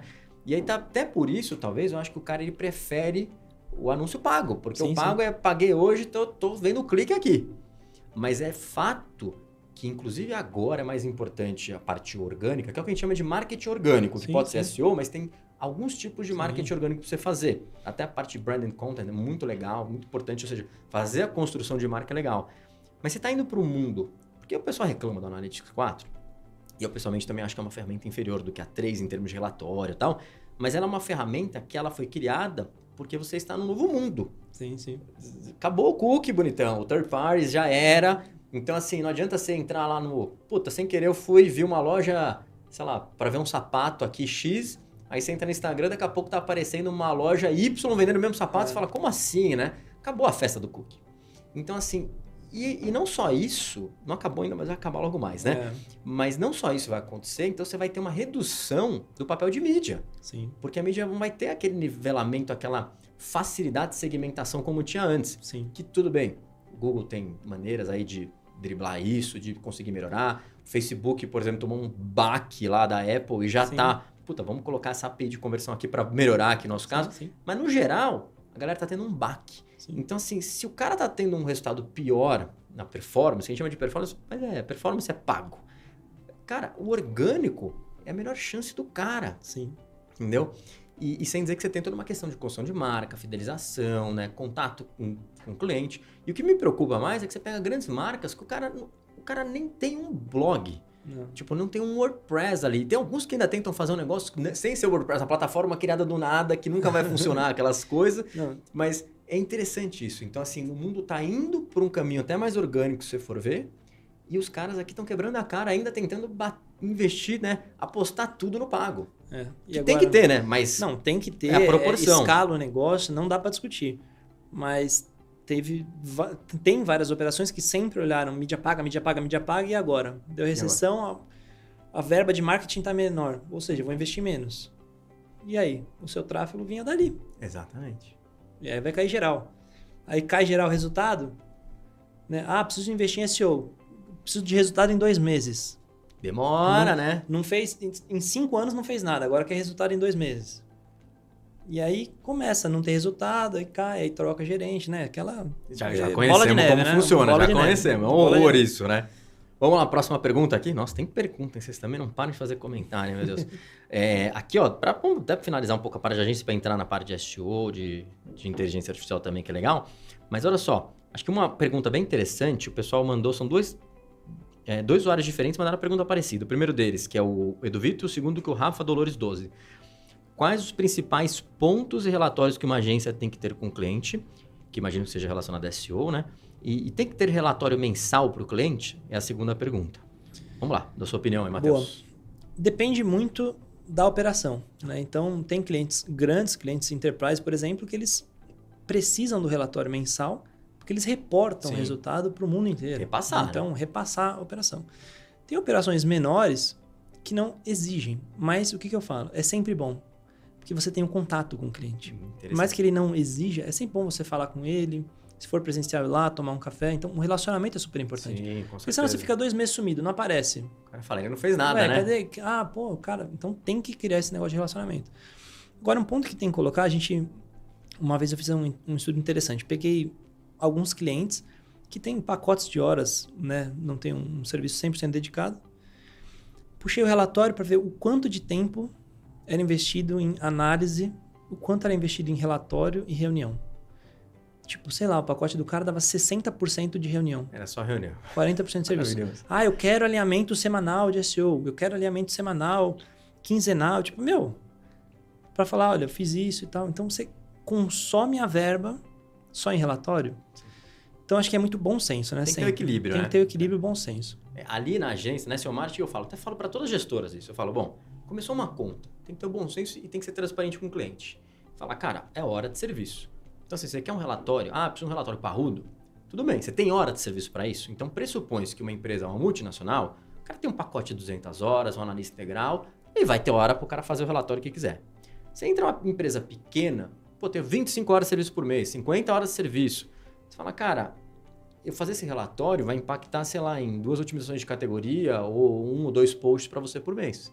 Então, é importante você ter essa percepção de prioridade para a conta, né? E aí, tem que também ter a outra percepção, que é o que você falou, que eu acho muito importante. Tem que estar em contato com o cliente. Só que nem sempre para estar em contato, você precisa ter um relatório. Sim. Então, assim, de uma maneira geral, o que a gente faz? Contas maiores lá na agência, tem relatório regular.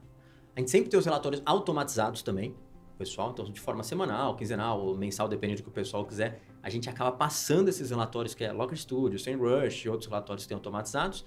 Mas mesmo quando não tenha, pega uma conta menor, o que a gente faz na conta menor? A gente simplesmente pega e fala assim, vamos fazer um relatório aqui trimestral ou semestral? Sim. Beleza. Enquanto não fizer, o que a gente faz? Bom, vamos tentar fazer uma call mensal com o cliente para poder explicar, porque a call mensal, ela ajuda você, a matar as dúvidas com os clientes, mostrar alguma coisa. E às vezes você faz uma call, é 1 horinha que você está ali olhando o dashboard, olhando os números com o cliente junto com ele, Sim. enquanto um relatório você vai demorar 5 horas para fazer e deixar apresentável para o cliente. Exato. Porque você não quer fazer um negócio de qualquer jeito, você quer fazer um negócio bonitinho e tal, né? Então, acho que ter esse contato regular com o cliente é muito bacana, Sim. que muitas empresas falham. Então, às vezes o cara está fazendo um serviço muito bacana, só que talvez o cara seja mais nerd, mais introspectivo, né? E a pessoa não fica, às vezes não quer incomodar o cliente. E aí o cara não sabe se você está fazendo um negócio ou não, até porque o SEO, como demora para dar resultado, pega os primeiros 2 meses, ele está fazendo um serviço maravilhoso, mas não fala com o cliente, sim. E não deu resultado, ele fala, bom... A pessoa não vê valor, né? O cliente não vê valor. Não está fazendo nada, né? E aí manda o cara embora, contrata outro e os louros vão para o outro, né? Exato, exatamente. É maravilhoso, né? É isso que acontece. Então, a percepção de valor de SEO é difícil, né? Sim. E agora, dos pontos que não podem faltar no relatório para você, o que você acha aqui, Matheus? Se a gente for falar do beabá ali, eu sempre começo fazendo o exercício. A pessoa pesquisa. Então, eu preciso ter posicionamento. Quais palavras estão posicionadas? Se eu tenho posicionamento, eu tenho impressão. Se eu tenho impressão, eu tenho clique. E aí, obviamente, nessa razão, você faz o CTR. Beleza. Então, posicionamento, impressão, clique, CTR, orgânico, né? Entrei no site. Sessões, visualizações de página, taxa de conversão, ticket médio, receita, né? Acho que são KPIs básicos que você consegue explorar bastante. Muitas vezes, né, a gente até comentou aqui, tem clientes que não tinham sessão, agora tem 15 mil sessões, mas não vende. O que está acontecendo? Então não adianta eu parar só, olha, cresci o seu posicionamento, cresci a impressão, cresci o clique. O cara fala, tá, mas eu não estou vendendo, e aí? E aí? Você está gastando dinheiro, você está melhorando a impressão, mas e aí? Clique, é a taxa, mas não ganha dinheiro. Exato. Então a taxa de conversão está ruim? Tem problema no botão? Tem problema no checkout? Né? A gente tem casos, né, cases bizarros aí ao longo da história de... Tipo, a pessoa tentava colocar o CEP e não calculava o frete. E ninguém descobria porque não estava vendendo. Não, mas tem que colocar mais dinheiro em mídia, mas tem que ver... Tem que reformular o site. Pô, o botão do CEP estava quebrado, estava bugado. Era só esse o problema. Mas esses são os KPIs principais. Entendi, fechou. Vamos partir para as próximas, que tem bastante, né? Vamos pegar aqui. O tempo sempre é curto, né? Mas hoje a gente está respondendo bastante pergunta aqui. Vamos lá. Vamos voltar agora um pouco para SEO, que tem bastante pergunta. Algumas acho que dá até para dar uma agilizada aqui, legal.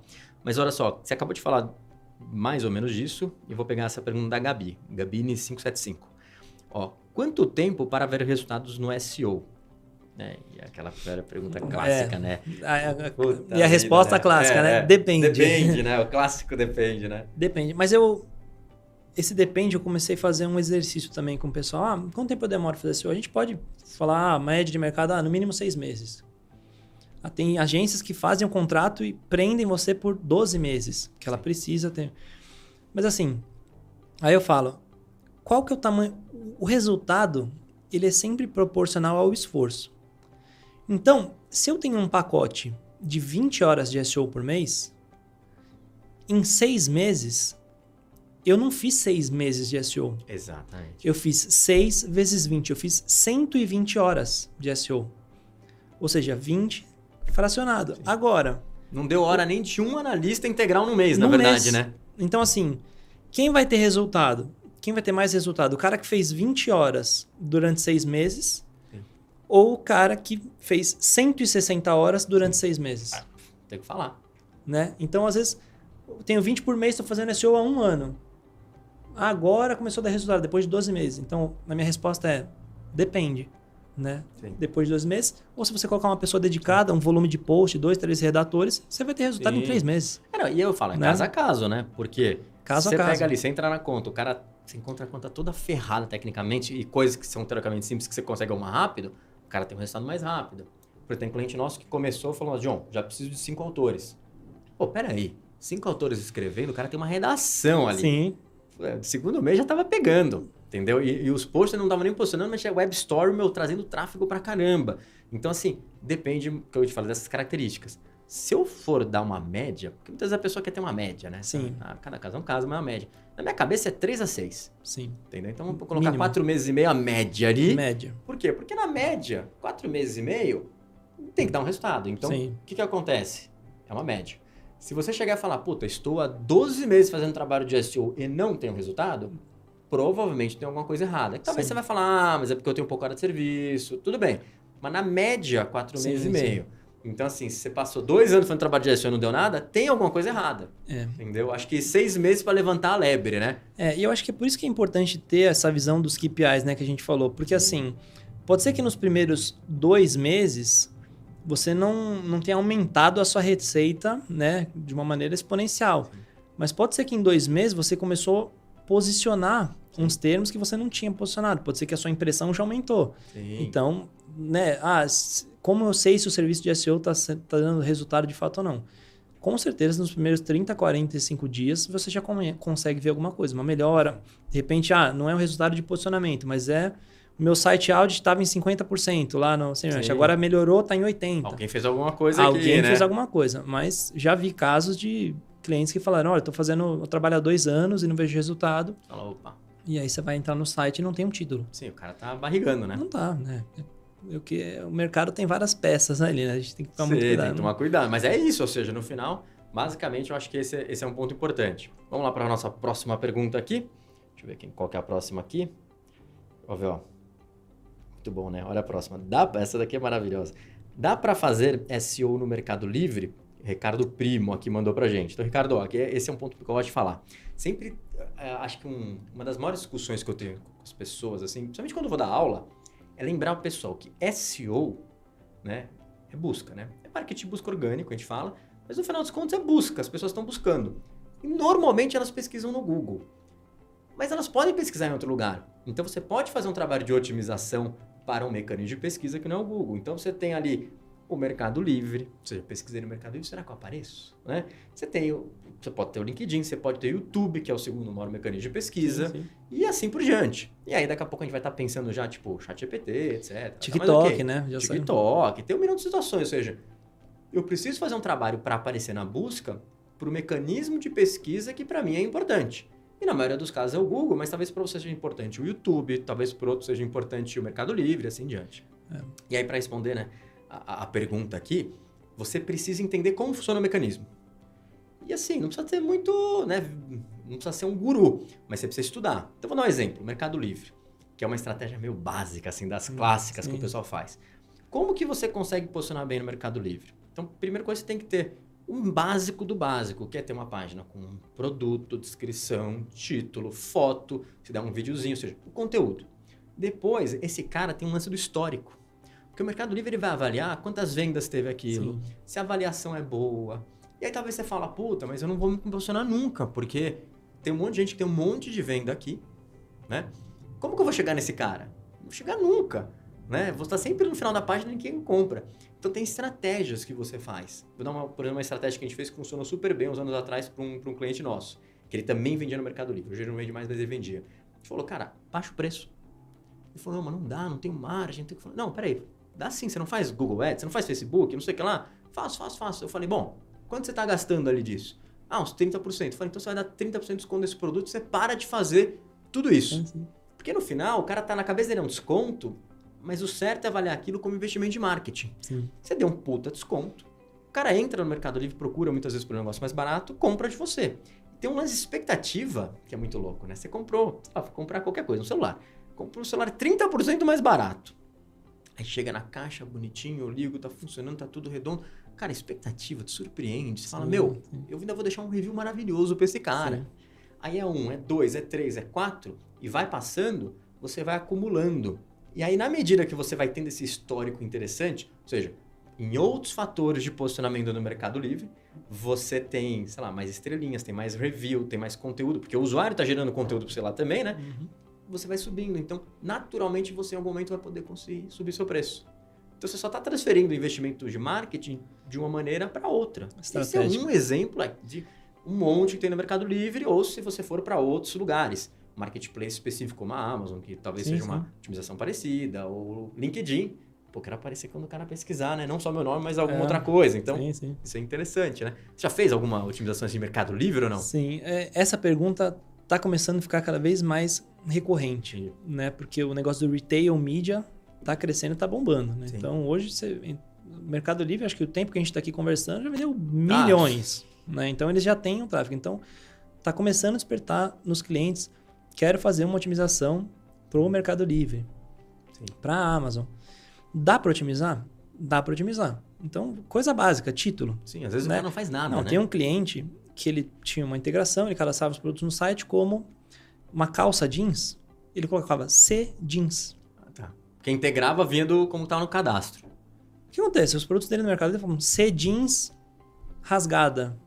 Ninguém procura C jeans. Sim. Então, posso otimizar? Pensando em SEO na prática, o mínimo que você podia fazer era melhorar o título, melhorar a descrição, melhorar as fotos, né? Veja um exemplo clássico. O site vende carteira. Tem a foto da carteira de frente e de trás. E dentro? Quantos bolsos tem? Tem zíper? Não tem? Dá para colocar moeda? Quantos cartões cabem? Sim. Então, tem que pensar como pesquisa, né? A gente fala SEO, otimizar para mecanismo de pesquisa, mas no final, são pessoas que estão procurando. Sim. Então, o que é importante de informação textual, né, a imagem para a pessoa olhar? Então, você pensar em, dá para fazer SEO em Mercado Livre? Com certeza. E aí, óbvio, existem, né, coisas mais estratégicas que você tem que olhar custo para fazer esse exemplo, né? Vou tirar um pouco de mídia, vou dar mais desconto para aumentar o volume de venda. E o Mercado Livre, né? Não adianta você achar que dá para fazer SEO no Mercado Livre, vou ligar pro cara do Mercado Livre e falar, olha, tem que trocar a canonical tag dessa página com filtro, tá errado. Cara, não dá. Primeiro que os caras têm um time técnico bom. Eles têm volume pra caramba, posicionam pra caramba, autoridade pra caramba.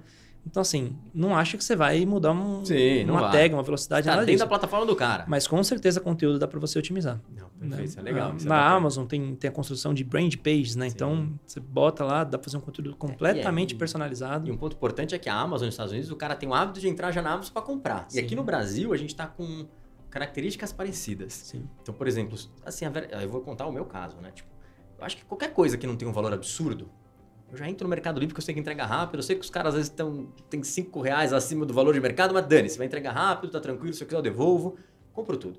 Eu só não vou talvez no Mercado Livre quando é uma coisa que é de, por exemplo, tô mobiliando o Guarujá. Cara, vou ter que comprar uma geladeira. Tipo, deixa eu dar uma olhada aqui pra ver se tem, eu prefiro comprar no Mercado Livre, mas deixa eu ver no mercado se não tem nada 30% mais barato. Exato. Entendeu? Então acho que esse é um ponto importante, mas tem uma gama, um leque muito grande de pessoas que já não está indo para o Google. O cara vai no Mercado Livre e compra direto. Se você não estiver bem otimizado ali, você não vende. Exato. Olha só. Vamos próxima. Tem bastante pergunta. Meu Deus, será que vai dar para responder tudo? Não sei se vai. Vamos lá. A gente tenta, a gente faz o melhor aqui, né? Então, vamos lá. Quais as principais ferramentas de SEO? Olha aí, beleza, hein? Sempre a mesma pergunta. Mas dessa vez não veio grátis. Dessa vez só veio as principais ferramentas. Muito bom, né? Conta aí, Matheus. O que você costuma usar ali? Bom, né, vamos do básico, né? Google Analytics, né? Agora todo mundo vai quebrar a cabeça por conta do GA4. Vai ter que aprender, todo mundo vai ter que aprender. Se você achava que você já sabia, agora você vai ter que aprender do zero ali. Não do zero porque você sabe conceitos, só está em lugar diferente, jeito diferente. Mas Google Analytics, Google Search Console, né? Ferramenta gratuita que muita gente não tem ideia do que é. Se você tiver um pouco mais de estrutura, SEMrush, né? Não tenho tanta estrutura. Tem ferramentas similares ali que oferecem trial, 15 dias. O próprio SEMrush, né? Oferece. A própria pesquisa do Google, né? Então, né, você joga lá, eu quero comprar uma carteira, um relógio preto. Pega as informações então, ali. Joga lá, relógio preto e vê quais são as relacionadas. Sim. Então, essas são ferramentas básicas. E aí, óbvio, né? Existem coisas aqui a nível, testar servidor, testar apontamento, coisas que também fazem parte, mas... que tipo, a pergunta foi... Inclusive, deixa eu ver quem foi, ó. Peraí. Quais especificações de SEO juro fitado. Aqui, olha que interessante. Aí quando você fala as principais, eu acho que assim, é exatamente isso. Cara, principais, você precisa do Search Console. Se você não tiver um Search Console, você não está fazendo nada em SEO. Você precisa do Analytics para ter os dados já no seu site. Tipo, eu não sei, na minha visão, acho que tem várias ferramentas de SEO, mas hoje em dia o SEMrush é a ferramenta mais robusta, mais completa. Sim, com certeza. E é o que você falou. O cara entra, tá meio salgado, às vezes é uma agência pequena, um cliente pequeno, mas cara, a SEMrush tem um plano grátis.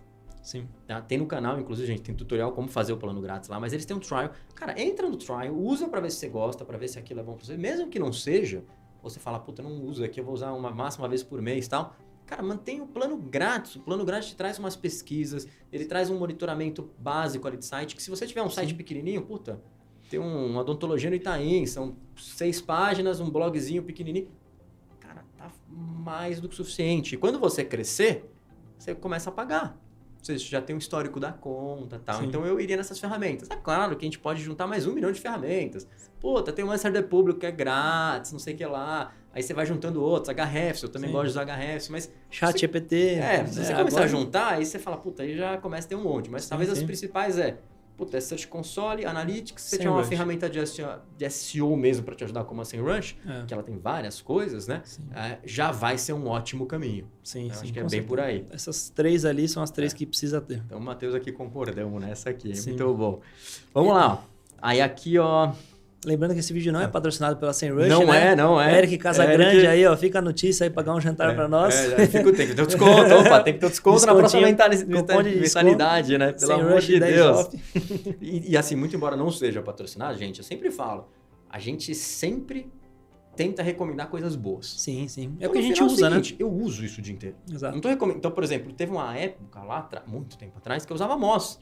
Porque eu achava que a Moz era melhor numa época do que a SEMrush, principalmente porque ela tinha o Open Site Explorer, de links também envolvidos, tinha um monte de coisa. Hoje o SEMrush é a ferramenta que tem a maior base de dados, e para mim os dados são importantes, cara. Tem a maior base de dados, dane-se, a outra não tem a maior base de dados. Sim. E no dia a dia ela funciona realmente melhor que as outras.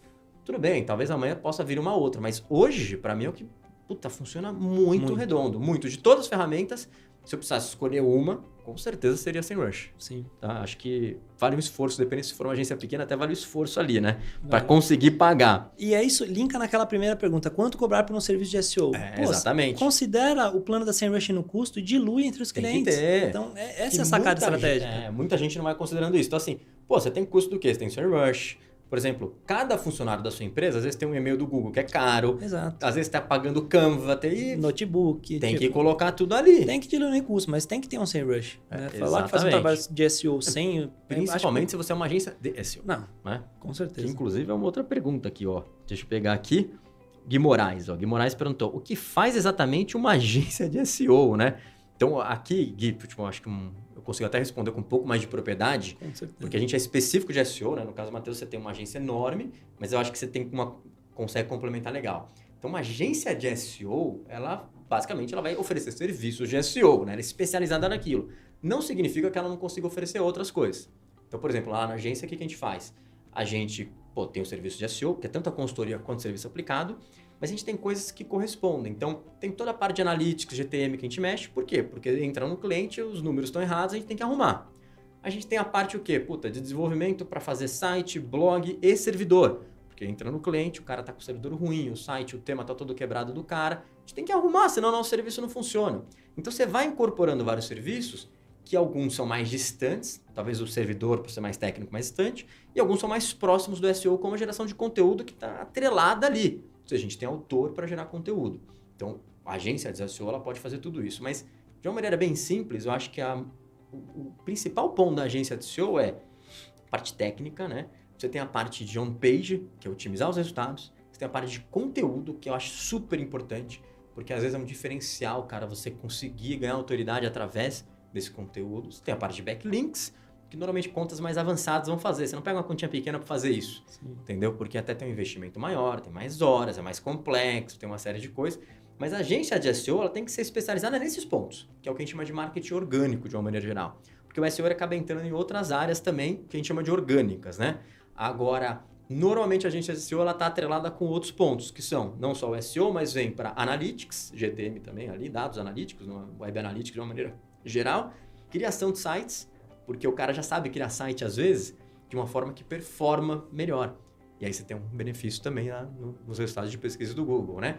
E tem toda a parte que envolve coisas correspondentes, como assessoria de imprensa. Você fala, cara, assessoria de imprensa tem a ver com backlinks, então se eu tenho uma parte de assessoria bem feita, você vai fazer o PR digital de uma maneira mais eficiente e tá bolando, né? Mas de uma maneira geral é importante que a agência de SEO que é especializada nisso, ela tem que ter esses pilares do SEO, on-page, off-page, a parte técnica. E depois o restante é operou. No caso lá da Enext, hoje vocês têm uma... normalmente vocês oferecem serviços agregados. Você costuma pegar um cliente só para fazer SEO ou não? Normalmente você pega para fazer um pacote de coisas. Como funciona? Lá na Enext, né, então a gente tem um serviço de SEO, tem um serviço de mídia, tem um serviço de mídia focado em marketplace, CRM, criação, projeto, desenvolvedor. A área de SEO foca em SEO, né? Isso que eu acho legal, um modelo diferente. Então, qual a grande diferença de uma agência que oferece vários serviços para uma agência, a SEO Marketing, por exemplo? Numa agência que você oferece vários serviços, eu tenho aqui responsabilidade de SEO, então conteúdos, etc. Mas eu preciso reconstruir um site ou fazer alguma outra coisa? Putz, você tem que falar com a área de desenvolvimento. Entendi. Então, isso que eu acho super legal na agência SEO Marketing, porque você tem essa... tem um SEO, né? Mas no final do dia, né, a agência de SEO que olha o Analytics, que olha o servidor, que é uma coisa que, nossa, ninguém olha, né? Não tenho dado, mas eu falo assim, 99% das agências de SEO não olham isso. E quando olham, fica naquele negócio, se o servidor tá lento, precisa pedir para o desenvolvedor arrumar. O desenvolvedor é aquela história, não dá, não sei, não tem custo. E vai. Então, se você pega uma agência, por exemplo, SEO Marketing, que já te oferece a hospedagem otimizada, a construção do site numa hospedagem otimizada, facilita. Isso é legal de avaliar. Então, são modelos de negócio, né? Sim. Qual que é melhor? Uma ou outra? Depende. Às vezes você precisa de uma agência que vai te oferecer mídia, SEO, criação, redes sociais. Você quer falar com uma pessoa só também, talvez. Exato.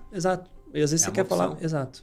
Talvez até para um cliente maior que é global, às vezes facilita, para ele não ter que falar com trocentas pessoas. Sim, que é o grande desafio. Muita agência global, elas estão querendo cada vez mais consolidar. Entendi. Então, tem o SEO numa agência, tem o mídia na outra, tem o CRM na outra. Cara, o cara não aguenta. Se pegar ali 5, 6 disciplinas, são 6 calls que você já tem. 6 reuniões. Se você tiver semanal, são 6... É praticamente um dia inteiro. Ferrou. Só vendo report. Então... Às vezes, ter esses serviços agregados, você oferece... Esse é um diferencial que a gente pode falar que tem. Entendi. Isso é bom, isso é legal. E lá vocês oferecem praticamente tudo em marketing digital, né, Next, né? Isso, desde criar um site ali, geralmente, né, usando mais VTEX. Então, hoje o foco é e-commerce e VTEX. Implementar o e-commerce, então desenhar o layout do e-commerce, tudo, né? O wireframe, etc. Programar. Programou, colocou no ar, está funcionando, tudo rodando. Tráfego. Tá. Então, tráfego, mídia, SEO... A parte de retenção depois CRM, parte de social, criação, ou seja, influencer. Você vai do começo, você faz o site, para depois ninguém reclamar, falar que o site está mal feito. Não, a gente fez o site aqui e acaba entregando tudo na sequência, o cara precisa para ter sucesso no meio digital. Implementa e aí oferece a parte de performance também. Né? A gente fala que até o botão comprar a gente cuida de tudo. E aí caiu o pedido, aí não já mais. É outros 500, né? Aí é outro tipo de problema. Né? Maravilhoso. Vamos pegar aqui a próxima pergunta, ó. Essa é mais... Deixa eu ver. George Evans. Não sei se é assim que fala, mas se não for, desculpa. Por que cadastrar meu domínio no Search Console? Qual a vantagem? Não entendo essa ferramenta, né? Puta, complicado, né? Essa a dica que eu vou te dar. Procura lá no YouTube, que um dos primeiros resultados, inclusive, é o John falando sobre isso, né? Falando da importância do Search Console. Mas, John, por favor. Não, George, acho que assim, o principal ponto pra você entender é, se você está preocupado com tráfego orgânico e você precisa de posicionamento no Google, você precisa aprender essa ferramenta. Lembra que o Analytics é a ferramenta que vai te dar os dados do usuário quando ele já está no seu site. O Search Console ele vai te dar mais dados, que são os dados antes de aparecer, né? Antes do usuário estar no seu site. Então ele vai te falar qual é o seu posicionamento, ele vai te perguntar onde está seu sitemap para ele descobrir suas páginas mais rápidas, ele vai te falar quais são os problemas que o seu site tem e que você pode melhorar para posicionar melhor, atrair mais tráfego e ganhar mais dinheiro, né? Então é o canivete suíço de SEO. Então se você tem SEO, ou seja, tráfego orgânico como uma predisposição que para o seu negócio é importante, que talvez para um outro negócio não seja importante, mas se você tem isso, você precisa aprender o Google Search Console. O bom é que é uma ferramenta grátis do Google, você pode usar, tem todas as informações, e você consegue integrar com outras, como Analytics e tal, então você consegue fazer um trabalho bem interessante. Locker Studio, para você também fazer outros relatórios e tal. Mas no começo, o beabá mais importante é cadastrar e usar e analisar as informações que está falando. Até para você saber se está indexado ou não. Como o Matheus falou anteriormente, imagina você entra no Search Console e você vê que não tem nenhuma página indexada. Você descobre que tem um problema. Exato. Né?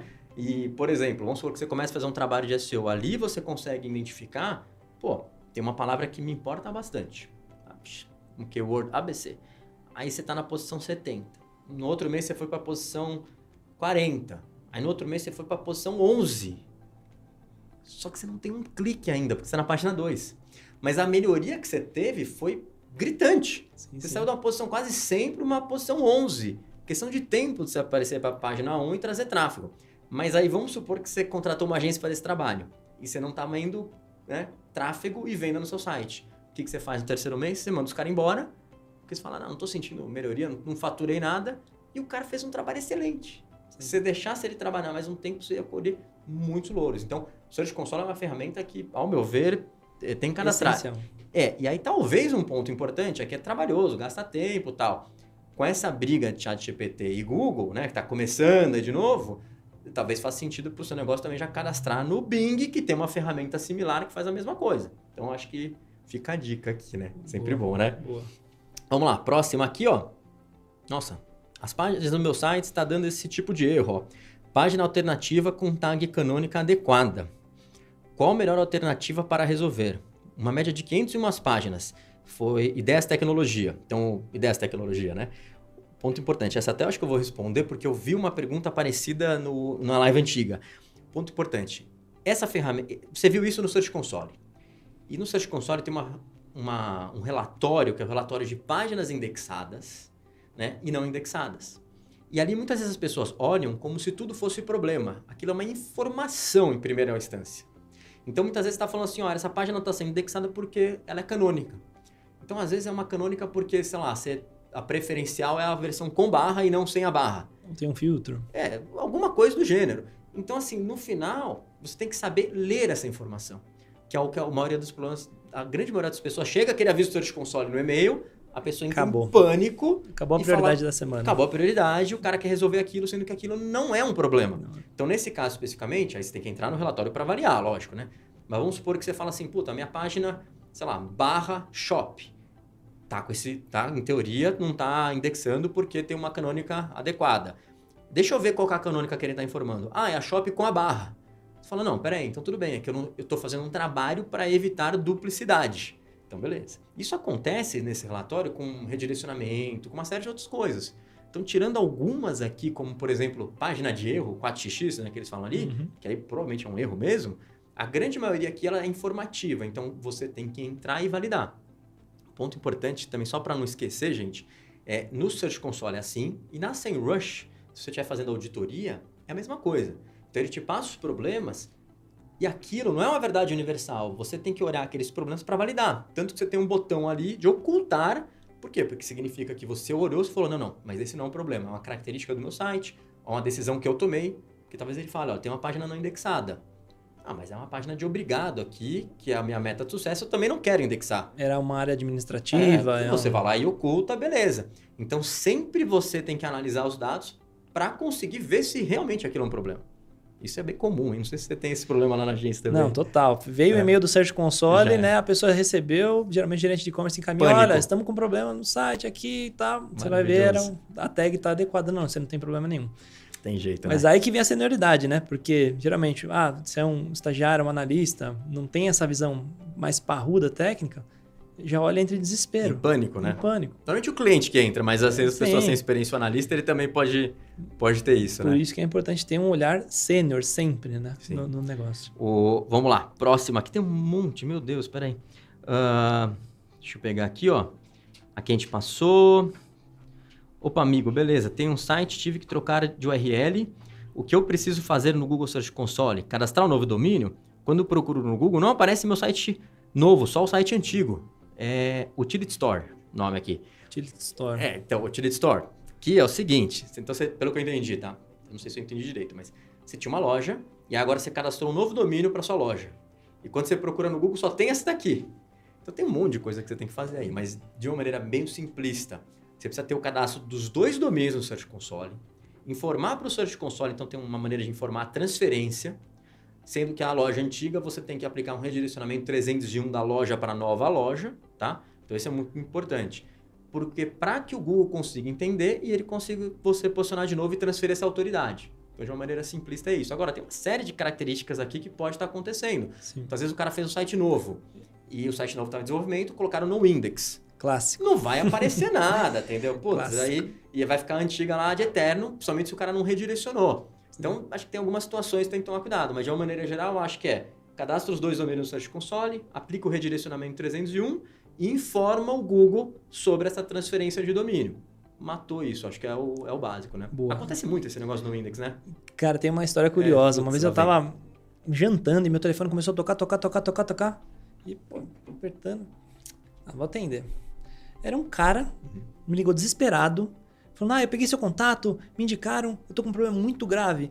Troquei de site agora e o meu site não tá aparecendo. É exatamente a mesma coisa. É ele, só pode ser ele, né? Cara, eu preciso desse site no ar. Sei lá, era uma sexta-feira. Eu falei, cara, eu tô jantando, tô no restaurante, mas tipo assim... O cara me falou com tanto desespero que eu falei, vou dar uma olhada, né? Eu falei, daqui uma meia hora eu tô em casa, eu chego, abro, dou uma olhada. Não, pode me cobrar quanto for, se já quiser me dar sua conta, o Pix. Eu olhei, era isso. Exatamente. Ele fez um site novo e o site estava bloqueado. Clássico, né? Cara, quanto você quer? Não, fica tranquilo. Sim. Só se precisar de ajuda qualquer dia... Depois dá um joinha no vídeo, né? Dá um joinha no vídeo, Dá um joinha né? nesse vídeo aqui, sem lembrar que você me ligou, dá um joinha no vídeo. Maravilha, né? Isso acontece muito. Clássico. O pior, uma coisa é quando o site é novo. A outra coisa é quando o cara desenvolve uma versão nova do site, aí vai para homologação, o cara coloca no index. E aí ele coloca no ar. Então, o site dele, que existia e tinha posicionamento, começa a despencar e sumir do Google. Sim. Aí, Deus sacuda, né? Outro clássico também, né? E a pessoa esquece de ver. Bom. Acho que o pessoal não tem uma agência de SEO, não tem alguém especialista em SEO, o cara esquece, porque às vezes ele está habituado com o que a gente falou anteriormente. Tá com tráfego pago, 90% do tráfego é pago, e o cara não tem essa percepção. Exato. Mas quando o cara dita o nome dele, não consegue achar nem a marca dele, porque a verba pro pago não dá pro dia inteiro pro nome, aí o couro come, né? E aquele outro clássico, né? O resultado despencou. O que você fez? Ah, não, eu só troquei o layout. Maravilha. Aí você entra no layout novo, o menu, todos os links são diferentes do que estavam cadastrados. Foi tudo pra busca, né? Não Foi tem tudo pra nenhum busca, né? redirect. Putz, É maravilhoso, é o clássico dá isso pra aqui. fazer 10 horas de podcast só contando esses Vamos lá, clássicos. mais uma aqui. Pô, esse é interessante, ó. O cara culto aqui, ó. Pera aí, quem é? Não, cara, é Beta Lima 12. Ó, quais livros você recomenda de SEO? Vamos lá, o que você recomenda aí, Matheus? Se bem que você aprendeu muito na prática, né? O vídeo e tal, né? Na prática, acho que no começo da carreira tive muito contato com o John, né? Pra quem não sabe, o John é um cara que já tá aí anos e anos no mercado. Pô, denunciou a idade, me ferrou. Isso aí, pra mim, o maior aprendizado, né? Na prática. Assim, cara, livro, o cara perguntar de livro. Em 2023, a primeira coisa que eu ia falar, cara, se cadastra lá, YouTube, SEO Marketing, vai ter muita coisa prática. E não vezes, é livro, mas tem conteúdo, né? E às vezes no livro você vai pegar, tem uma parte muito teórica, e às vezes você tá com um problema, igual o do rapaz que perguntou aí, que você vai entrar no Search Console, cadastrar, redirecionar. Mas não sei, hoje não tenho nenhum livro assim de cabeça de SEO. Tinha, né? Antigamente a arte do SEO. Eu recomendaria talvez esse, né? Aqui, tipo, ele falou, quais livros você recomenda de SEO? Então, assim, vamos pegar um amplitude geral, tá? Tem uma pancada de livro que é gringo. E muito autor brasileiro acaba adaptando alguns assuntos. Mas assim, se você for ver, tipo, você vai pegar uns 2, 3, 4 livros assim, o que eu pegaria? Eu acho que o primeiro livro do cara que quer entrar no SEO de cabeça é o Art of SEO, que é o Arte de SEO. Normalmente é um passarinho ali. Isso. Tem acho que 3 versões. Cada versão, uma é do Eric Range, que inclusive é um dos caras mais conhecidos no SEO. Você vale a pena procurar o cara. Legal que ele passa desde uma parte de marketing até mais técnica. Ótimo livro, acho que é um dos pilares assim do SEO. O segundo livro, que está desatualizado, inclusive, que eu acho que, cara, é um livro muito bacana. Como ele está desatualizado tecnicamente, mas a primeira parte do livro, que é mais uma introdução de marketing para o SEO, ou seja, para você ter os conceitos básicos, é o livro da Marta Gabriel, que é o marketing de busca. E é muito bacana, porque, ou seja, você aprendendo os conceitos, você consegue desenvolver melhor. Então, Sim, acho sim. que essa é uma sacada importante. Talvez se eu fosse dar uma opção de livro, assim, não é especificamente de SEO, mas eu acho que para a maioria das pessoas pode auxiliar muito, que é o de conteúdo do RES.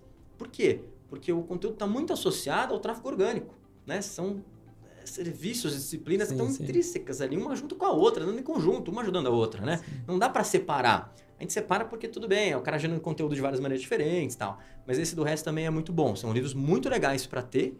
E se eu for um pouco mais além, você fala assim, ó, eu imagino que você, para ser um cara bom no SEO, você precisa ter conceitos de marketing. Isso é. Então, assim, se você quiser extrapolar, você vai falar o seguinte, bom, você precisa ter conceitos de marketing, deixa eu ver se eu não consigo ler pelo menos um Kotler aqui. Clássico, né? Você tem o Kotler, ele tem várias versões, a última acho que é a 5, se não me engano. Então, assim, dá uma lida no Kotler, porque você vai ter conceitos ali que vão te ajudar para qualquer coisa que você faça um SEO, entendeu? Então, acho que esses 4 tá bom aí para começar, né? Se tiver tempo para ler os 4, já tá muito bom, né? Eu lembro que eu li um também, agora não sei quem que é o autor, mas chamava Inbound Marketing. Era um livro dessa lapa aqui. Marketing 1.0, 2.0, 3.0, 4.0 do Kotler. Puta, Kotler é o papa do marketing, né? Acho que se você fala que é um analista de SEO, mas você não sabe quem é Kotler, puta, vale muito a pena. Porque aí, assim, você começa a abranger, ter mais ótica, né? O que a gente comentou aqui. Você tem mais conhecimento, né? Produto, preço, praça, promoção, conceitos básicos. Sim. Que muitas vezes, né, nenhuma pessoa que monta um negócio vai ter. Então, acho super importante. Eu acho que é isso. Você começa pelo SEO que você está mais interessado, mas depois pensa aí no marketing aí que para você essa base sempre é importante, né? Tem um negócio, eu não sei quem falou isso, mas assim, tem 2 tipos de profissional de SEO. Sim. O marqueteiro que aprendeu código. Ok. E o cara da TI que aprendeu marketing. Okay. É um outro lado, é isso. São os 2 principais. Hoje em dia. Né, essa carreira do marketing é super importante. Tem que ter a base, né? A base teórica sempre é boa, né? Vamos lá. Bom, passando aqui, ainda tem mais umas perguntas de SEO, mas eu vou passar aqui para mudar um pouco o assunto, não sei se vai dar para responder todas, né? Também veio muita pergunta de AI e ChatGPT. Então, a primeira delas aqui, olha só, qual a sua opinião sobre o ChatGPT para a criação de conteúdo da Cisqueira? Não sei se é o Cisqueira ou a Cisqueira, mas tudo bem. Vamos lá. Tá, legal. Bom, é um assunto que tá em alta, né? Em alta, eu não sei nem se tá formando ainda até onde vai isso. Mas acredito, né, minha opinião sincera, que vai longe e vai mudar um pouco, né, o ritmo que as coisas estão indo, até a gente pensando em produtividade, em coisas que podem, né, conhecimento no geral. Uma ferramenta fantástica, desde que você saiba utilizar. Né? Como todas, né? Como todas. Teve um evento do Google recente, né? Google Search Central, então eles deram umas palestras e tal. Acho que foi o segundo no Brasil, né? E uma das coisas que eles falaram foi cuidado com o hype. Sim. Óbvio que eles estão preocupados ali também, né? Por ser a ferramenta. Eles não falam tudo. Cuidado com o hype, né? E cuidado com a utilização. Sim. Então, vou pedir um texto, vou dar um Ctrl+C, Ctrl+V, copiar no meu blog, vai dar resultado? Cara, tem gente que está fazendo teste, falando que vai, que não vai, o Google vai atualizar o algoritmo. Tá bem no começo. O que eu acho fantástica. Fantástica. Sim. Não só para SEO, né? Para várias outras coisas. Aqui, é o Cisqueira, é isso. Aqui eu acho, vou te dar uma opinião, tá? Primeiro, acho que a ferramenta ela tá super no começo. Tanto que você vê, por exemplo, Marta Gabriel fala muito bem sobre isso, a tecnologia, inteligência artificial, tá naquela fase que eles chamam de narrow, né? Que tá, estão começando. Então, quem você viu, ó, eu usei a 3.0, 3.5 e tô pagando e tô usando a 4. O ganho ali, a diferença de um para outro já é gigantesca. Então, assim, o primeiro ponto é, gera textos bons? Gera textos bons. Qual que é a opinião para criar conteúdo com o ChatGPT? Eu acho que é o caminho. Tipo, não tem volta mais. Sim. Talvez não seja só o GPT. Então, você tem outras ferramentas. Na gente, a gente testa o GPT, a gente testa o Jasper, o Write-Sonic, que eu não sei se é só Sonic ou Write-Sonic, mas na minha cabeça é Write-Sonic, e testamos o Copy. Todos esses estão em teste, tá? O ChatGPT é o que melhor tem. Os outros são legais porque eles são mais segregados. Tem caixinha para fazer cada coisa, um título, uma introdução, não sei o que lá. Mas eu acho que é um caminho. E é o caminho da produtividade, que não é só no caso da produção de conteúdo. É o caso a tecnologia da inteligência artificial veio para aumentar a produtividade radicalmente em todos os segmentos. Sim. Até para o cara que faz um relatório. Você vê as coisas que já estão sendo feitas agora com apresentações. Então você entra no PowerPoint, o negócio faz um negócio automático. Que você está fazendo 5 horas. Então talvez uma conta pequena, daqui a pouco você possa fazer um relatório por mês, porque é muito mais rápido fazer um relatório bonito para a pessoa. Sim, né? Sim. Então, assim, eu acho que a questão é produtividade. E eu sou super a favor de usar. Lembrando que tem a questão do hype. Sim. Que é tipo, tá no começo. Então você não sabe direito como que vai usar, como que vai ser usado. Mas você tem que pelo menos testar. E por isso eu falo, testar é muito importante. Por isso que o primeiro dia que saiu eu já estava testando. Né? Já estava ali testando, avaliando, vendo como funciona para as coisas minhas, para as coisas tipo externas. Então assim, minimamente você consegue qualquer conteúdo que você vai produzir, fazer pesquisa no Google e também fazer pesquisa dentro do ChatGPT. Para conseguir ter insights, criar roteiro, às vezes uma introdução diferente. Ter uma visão diferente. Então, acho que é bacana. Ventilar uma ideia, né? Às vezes, não vou dar um Ctrl+C, Ctrl+V ali, mas vou dar um exemplo. Vou escrever sobre vitamina C. Putz, tem N mil dúvidas. Então, às vezes você vai entrar no SEMrush, putz, você vai ficar maluco do tanto de... Vai no ChatGPT, pergunta quais são as principais dúvidas. Sim. Pega uma das principais, repete ela ali para ver o que ele explora dentro. O que ele fala, né? É, super eficiente. Tem que ter criatividade. A diferença da gente para a máquina talvez seja a criatividade, né? Exato. Então, capacidade de pensar, né? Outro dia que eu fiz, eu entrei no SEMrush, peguei todas as perguntas de uma pesquisa específica, taquei no cara e falei, me cria um roteiro para isso. E o GPT me trouxe um roteiro super coerente sobre o assunto com as principais dúvidas que eu tinha que escrever. Então, eu não copiei o texto, literalmente, muito embora eu acho que daqui a pouco o negócio vai evoluir tanto que não vai ser um problema isso, mas eu não copiei o texto, mas ele já me deu um diferencial competitivo ali para produzir um conteúdo maravilhoso. Sim. Tem bastante coisa. Eu acho que, então, respondendo a sua pergunta, a opinião é que, cara, a gente vai ter cada dia mais que usar o ChatGPT, principalmente melhorando as versões, e não só o GPT, mas tecnologias que são similares. Sim. Então, por exemplo, vamos supor que amanhã Jasper está muito melhor que o ChatGPT, você vai querer usar ele para poder oferecer um conteúdo melhor para o seu usuário, que no final, acho que esse é o diferencial, né? Junto com essa... Tem uma muito boa aqui do Jorge Erum. Então vamos lá. Produzo conteúdo em blog. O ChatGPT vai acabar com o meu ganha-pão? Então bom, Matheus, o que você acha? O cara tá preocupado com o emprego aqui, ó. Cara, é bom se preocupar, né? Porque no mundo de tecnologia, eu gosto de dar um exemplo, né? Que a gente vai passar por uma mudança muito grande ao longo dos próximos anos. Sim. Mas se você pensar, porteiro, já estamos falando em portaria eletrônica. Sim. Cobrador de ônibus, já estamos no bilhete, né? Em outros lugares... marketing, né? Mercado. Então, você mesmo entra, você mesmo paga. Eu sou redator, devo me preocupar? Com certeza deve. Né? E eu acho que se preocupar no ponto que a gente está falando de ampliar sua visão, ampliar seus conhecimentos, conceitos de marketing, conceitos de negócio, para você não ser substituído pela máquina. Eu li uma frase interessante. Se você não quer ser substituído por uma máquina, não faça um trabalho de uma máquina. Né? Então, usa ele para te ajudar, mas você tem que estudar, tem que ser senso crítico para que isso, na verdade, não substitua seu trabalho, mas que isso te dê 10 vezes mais trabalho, porque você é um cara mais produtivo, vai conseguir atender mais cliente e esse tipo de coisa. Então, se preocupa, mas se preocupa no... Vai estudar, vai atrás, com certeza pode te ajudar. E é o Jorge, né? Jorge, aqui eu vou te dar uma opinião também. Eu acho que é o seguinte, então, primeiro, vai acabar com o meu ganha-pão? Não necessariamente. Há motivo para se preocupar? Sim. E por que há motivo para se preocupar? A gente passa por uma fase que de inteligência artificial está embarcando em todo mundo. Em várias coisas. A gente vai ver cada dia mais. Daqui a pouco você vai estar vendo no PS ali uma inteligência artificial para conseguir avaliar qual que é o nível da emergência. Tá? Mas assim, hoje o marketing digital se aproveita mais disso, que a primeira ferramenta que apareceu é mais fácil para a gente usar. E não é que não existia, mas talvez o ChatGPT tenha trazido isso do mundo altamente corporativo para empresas que tinham milhões e milhões para gastar para o usuário comum. Sim. Quem que podia usar inteligência artificial antigamente? Poucas pessoas. Hoje qualquer um entra lá, faz o cadastro e usa, tá? Com algumas restrições ali, né? De tempo, às vezes dá uma caída, mas tudo bem, mas dá para usar. O que vai acontecer, minha visão? Você como autor, você tem que evoluir junto com a ferramenta. Vai ter muita gente que só produz conteúdo, que não vai evoluir, não vai querer aprender, e aí volta naquele tópico que a gente falou do cara acomodado e tal. Sim. Esse cara tem uma chance muito grande de se ferrar. Porque ou ele perde o emprego, ou ele perde o ganha-pão dele, ou, pior ainda, ele começa a receber muito menos, principalmente o freela. Sim. Porque, cara, assim, como que você vai concorrer com um cara que produz muito mais que você? Então, aqui no caso, a minha visão é, o ChatGPT te traz produtividade. E você, como autor, tem que aproveitar ela. Então, vamos supor, hipoteticamente, versão 5.0 do ChatGPT, ele traz já o texto pronto. Legal. Pô, mas ele traz um texto pronto. O que eu posso agregar? Então, peraí, no texto eu vou ver minha visão, né? Então, assim, hoje não traz. Tem uma série de questões envolvidas. Por exemplo, a 3.0 tem um negócio... A 3.5, inclusive, às vezes ela é meio repetitiva, né? Você tem questões ali que, às vezes, ele viaja na maionese, pega uns dados errados. Então, assim, minimamente você tem que revisar o texto. Então, futuramente, versão 5, vamos supor que não tenha mais erro no texto.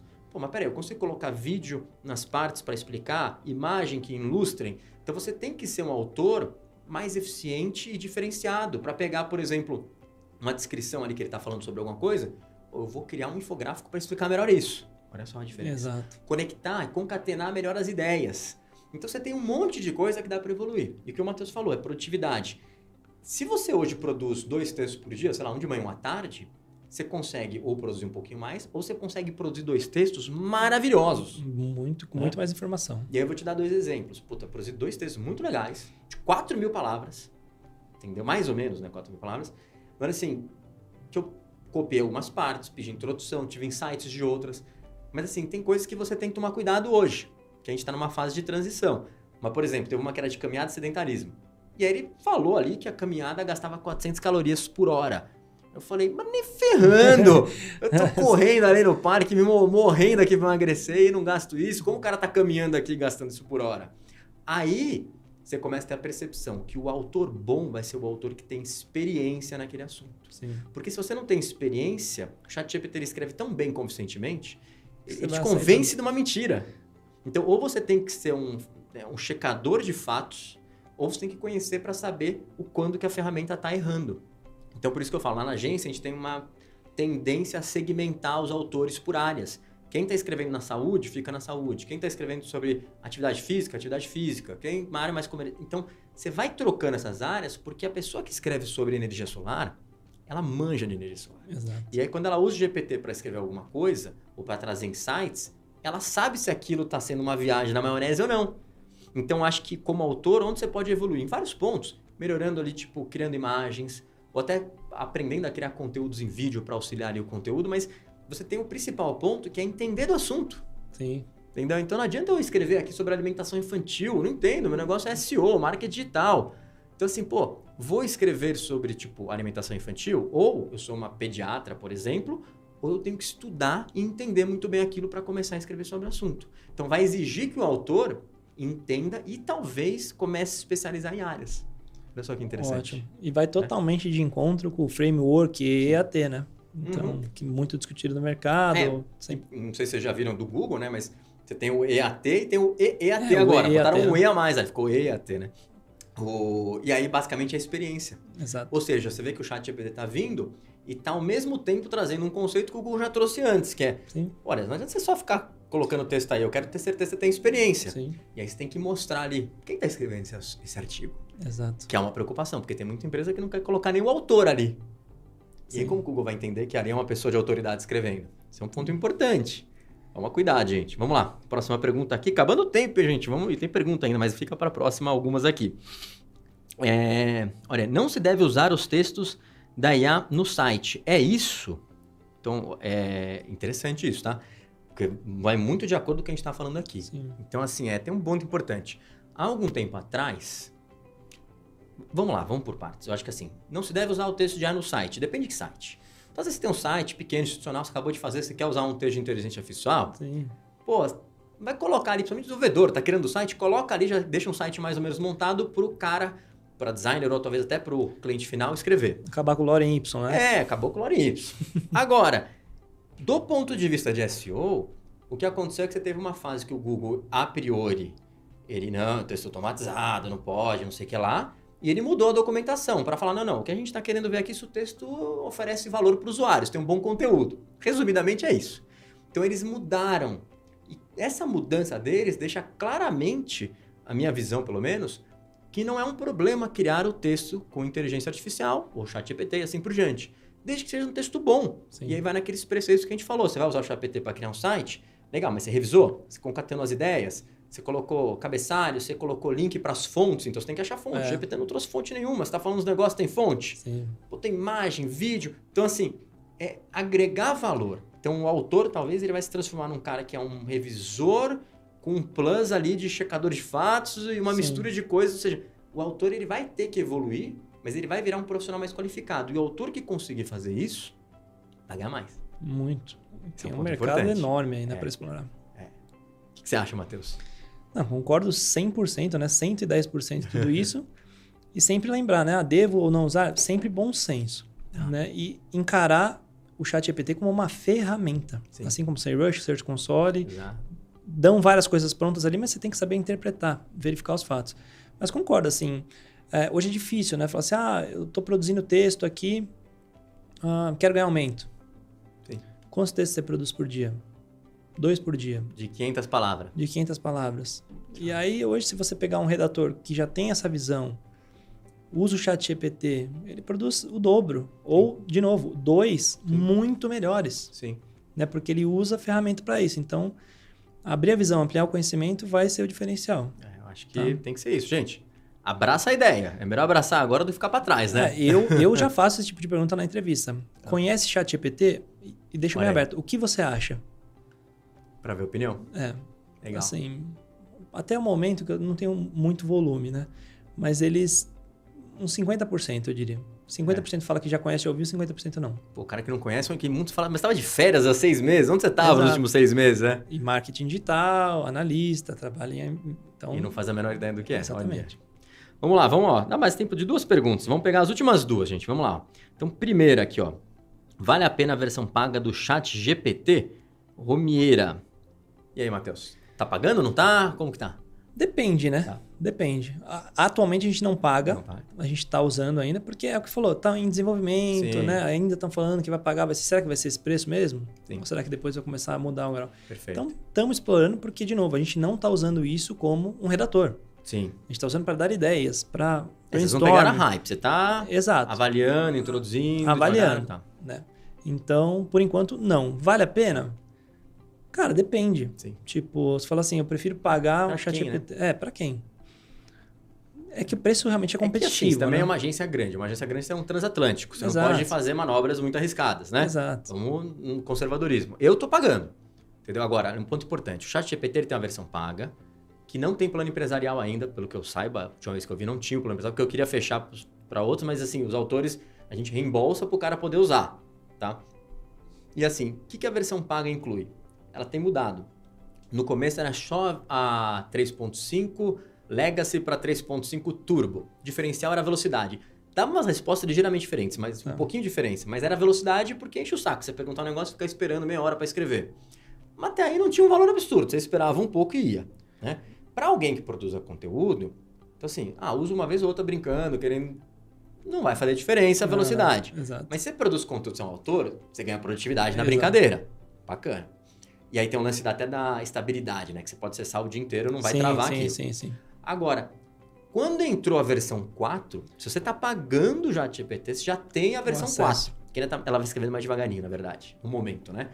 Mas eu senti uma diferença gritante na qualidade dos textos. Sim. Então, assim, na qualidade dos textos e de análises que ela faz. A GPT 3.5, uma percepção que eu tinha que eu jogava dados ali que ela não conseguia analisar de uma forma tão eficiente. E agora ela analisa. Dava a resposta um pouco mais genérica, agora está começando... Então, assim, se você usa para faturar, você é um autor, você é uma agência que usa no dia a dia e tal, faz sentido. Se você é só um aventureiro ali que tô querendo aprender para começar a entrar, para avaliar o que eu vou fazer daqui a uns meses, talvez não faça. Mas eu pago hoje, eu acho muito bacana. E se você está no segmento, eu acho que faz sentido. Agora, só um ponto que é importante. A 4.0, ela tem muitas melhorias, mas não é perfeita. Então, um exemplo. Eu lembro que eu peguei um texto para ver o que ele fazia. Eu copiei um texto lá e falei, reescreva o texto. E era um texto um pouco mais técnico, né? E a Marta Gabriel falou isso bem lá no Flow. Ela tá falando, tem que lembrar que é uma ferramenta criativa. Então, por ser uma ferramenta criativa, ela pode criar algo. Aí eu joguei o texto tal, e fui ler de novo. Então, o texto que eu joguei falava do artigo 46. E eu pedi para ela, reescreva aqui. Quando eu fui ver o novo artigo, qual que era a ideia que eu queria? Eu falei, eu quero ver se ele consegue reescrever isso de uma outra maneira, que fica de uma maneira interessante, mas não é exatamente a mesma coisa. Quando ele reescreveu, o artigo 46 virou 48. Eu falei, não, mas peraí, mas ele reescreveu de uma maneira criativa, só que em teoria ele está falando de uma lei complementar e ele está dando o número da lei errada. Sim. Por isso que eu falo, então é importante, ou seja, mais uma vez, ter a revisão, ter o conhecimento do autor, ter o bom senso, porque se o cara só copiar e colar, vai dar ruim. Toma cuidado, tem jeito. Vamos lá. Última pergunta, né? Também não dá pra... Vamos estourar o tempo aqui, mas a última vai. Aqui da Gislaine Core. Então, ó, o ChatGPT é uma ameaça para o Google? O ChatGPT vai matar o Google? Ela foi bem incisiva nesse caso aqui. Vamos lá, o que você acha, Matheus? Pergunta, opinião né? Sua, hein? Pergunta na lata, né? Dia 31 de dezembro, o noticiário o Google vai morrer em 2023. Isso é bom pra fazer um corte, é bom pra fazer um corte, clássico, né? O É Google vai morrer, o ChatGPT vai matar o Google. Muito bom. Sinceramente, não.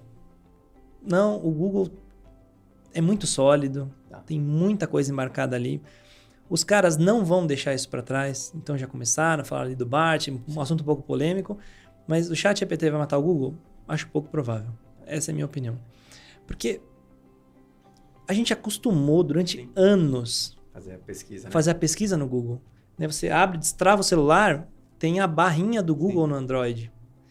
Então, assim, já é um comportamento que a gente foi domesticado ao longo desses anos a contribuir. Acho pouco provável que 98% de share que o Google tem nas pesquisas agora, a partir do mês que vem, que vai lançar, sei lá, o ChatGPT 6.0 Turbo Master, esses 98% migrem para o Bing e mate.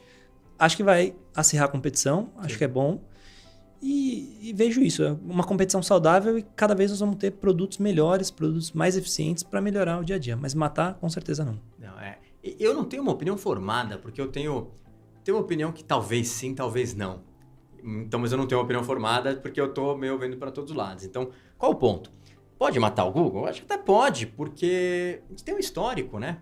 Então, por exemplo, você pegou o AltaVista, em um momento o AltaVista era o buscador mais usado no mundo, apareceu o Google, que é melhor, todo mundo deixou de usar um, usar o outro, o cara sumiu. Cadê, né? Cadê no Brasil? Sumiu. Ou seja, então, assim, é uma ferramenta que, em teoria, é uma ferramenta de busca, né? Você pesquisa de maneira grátis. O modelo de negócio ali é ganhar dinheiro através de outras formas, dos links patrocinados para começar e aí por em diante. Então, eu acho que sempre existe essa possibilidade, não é um negócio que não tem como não acontecer. Do outro ponto de vista, eu acho que é isso, ou seja, o Google ele tem um nível de conhecimento, né, grana, e já tem um trabalho de inteligência artificial que, tudo bem, talvez o Bard não esteja no nível, né, não esteja no nível do ChatGPT, mas ele está no nível muito bom. E com uma certa priorização, se eles não fizerem nada muito errado, eu acho que eles conseguem competir. Talvez o momento agora seja perguntar modelo de negócio. Exato. Porque é complexo, tipo, você pegar um modelo de negócio, o cara ele faz o quê? Ele joga resultado ali, dentro do modelo de negócio, porque ele vai ganhar dinheiro com anúncio. Como que ele faria isso com o ChatGPT? Mas assim, você fala, a mesma coisa, ele responde com o chat ali e vambora. Só que aí você não está dando o quê? O crédito para o cara que produz o conteúdo. E aí você fala, pô, mas como que essa ferramenta evolui depois? Então, assim, o modelo de negócio, ela é baseada, basicamente, assim, de uma maneira bem sucinta, né? Mas o cara produz conteúdo, o Google Index oferece a resposta para o usuário. E aí, mais para frente, esse cara aqui ganha dinheiro com tráfego, não só do tráfego que o próprio Google manda, mas com o dinheiro que o cara colocou, talvez, o AdSense ali, que é do Google, da rede display do Google. Então, ele está ganhando dinheiro por visualização. Então, ao mesmo tempo, é um modelo de negócio que se transforma, você fala, cara, a maior receita do Google é essa. Sim. E como que vai ficar o negócio? Então, talvez, eu já ouvi gente falar que o Google não implementou isso antes, porque ele já poderia, porque ia atrapalhar o modelo de negócio.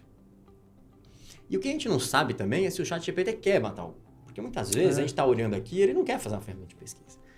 O que muita gente fala, eu vi até uma entrevista do Altman lá da OpenAI, e pelo que a gente entende, o que ele está querendo fazer é, ele quer criar uma ferramenta padrão ali de inteligência artificial para que outras ferramentas utilizem ele. Então, talvez ele não queira fazer o buscador, mas ele vai fornecer o engine para que o buscador faça o trabalho. Então, aí talvez o desafio é, primeiro, será que o Bing pode começar a competir com o Google? Isso é uma pergunta que eu acho também muito interessante. Sim. E ele já tem essa parceria e tal. Segundo, a busca vai morrer no Google? Não. Vão ter várias buscas diferentes, inclusive o que eu tenho falado muito. Tem o SEO e tem o AO, que é a otimização para inteligência artificial. Por quê? Porque eles não vão conseguir manter esse padrão por muito tempo. Já tem processo ali de inteligência artificial copiando imagem, inteligência artificial usando textos da internet para criar conteúdo. Vai dar uma discussão grande. Então, em algum momento, se você viu até a entrevista do CEO do Bing, ele fala isso. A gente tem que avaliar como a gente vai dar crédito para as fontes. Sim. Então, também tem esse lado que é como eu vou otimizar o AO, né? Eu vou otimizar esses meus resultados para a inteligência artificial agora. Então, assim, é uma discussão muito grande. Talvez eu acho que a gente tem que fazer um podcast só disso. Só disso, com certeza. Começa assim, finaliza com essa mesma pergunta, né? Exato. Porque mexe em modelo de negócio, mexe em possibilidades. E assim, não tem como hoje chegar e responder e falar, cara, o Google vai morrer ou não. Puta, o Google tá tranquilo, tá de Não, boa. tranquilo não tá. Então, Né? mas não dá pra ter certeza de nada, né? E assim, é tão louco isso, por exemplo, esses dias eu também acho que não vai dar nada, mas vários especialistas fizeram uma carta para parar a inteligência artificial por 6 meses. Não sei se você viu isso, Não. né? Tipo, pedindo para pausar, porque pode ter problemas e tal, né? Mas assim, cara, imagina que isso é aceito e fica, tipo, o ChatGPT não pode ser usado por 6 meses. Sim. Então, assim, a gente não sabe o que vai acontecer, tá? Mas na minha visão, eu acho que isso é uma evolução. Talvez se surja alguma coisa diferente com o ChatGPT, eu acho que ajuda muito em treinamento, investigação, roteirização, tem um monte de coisa legal.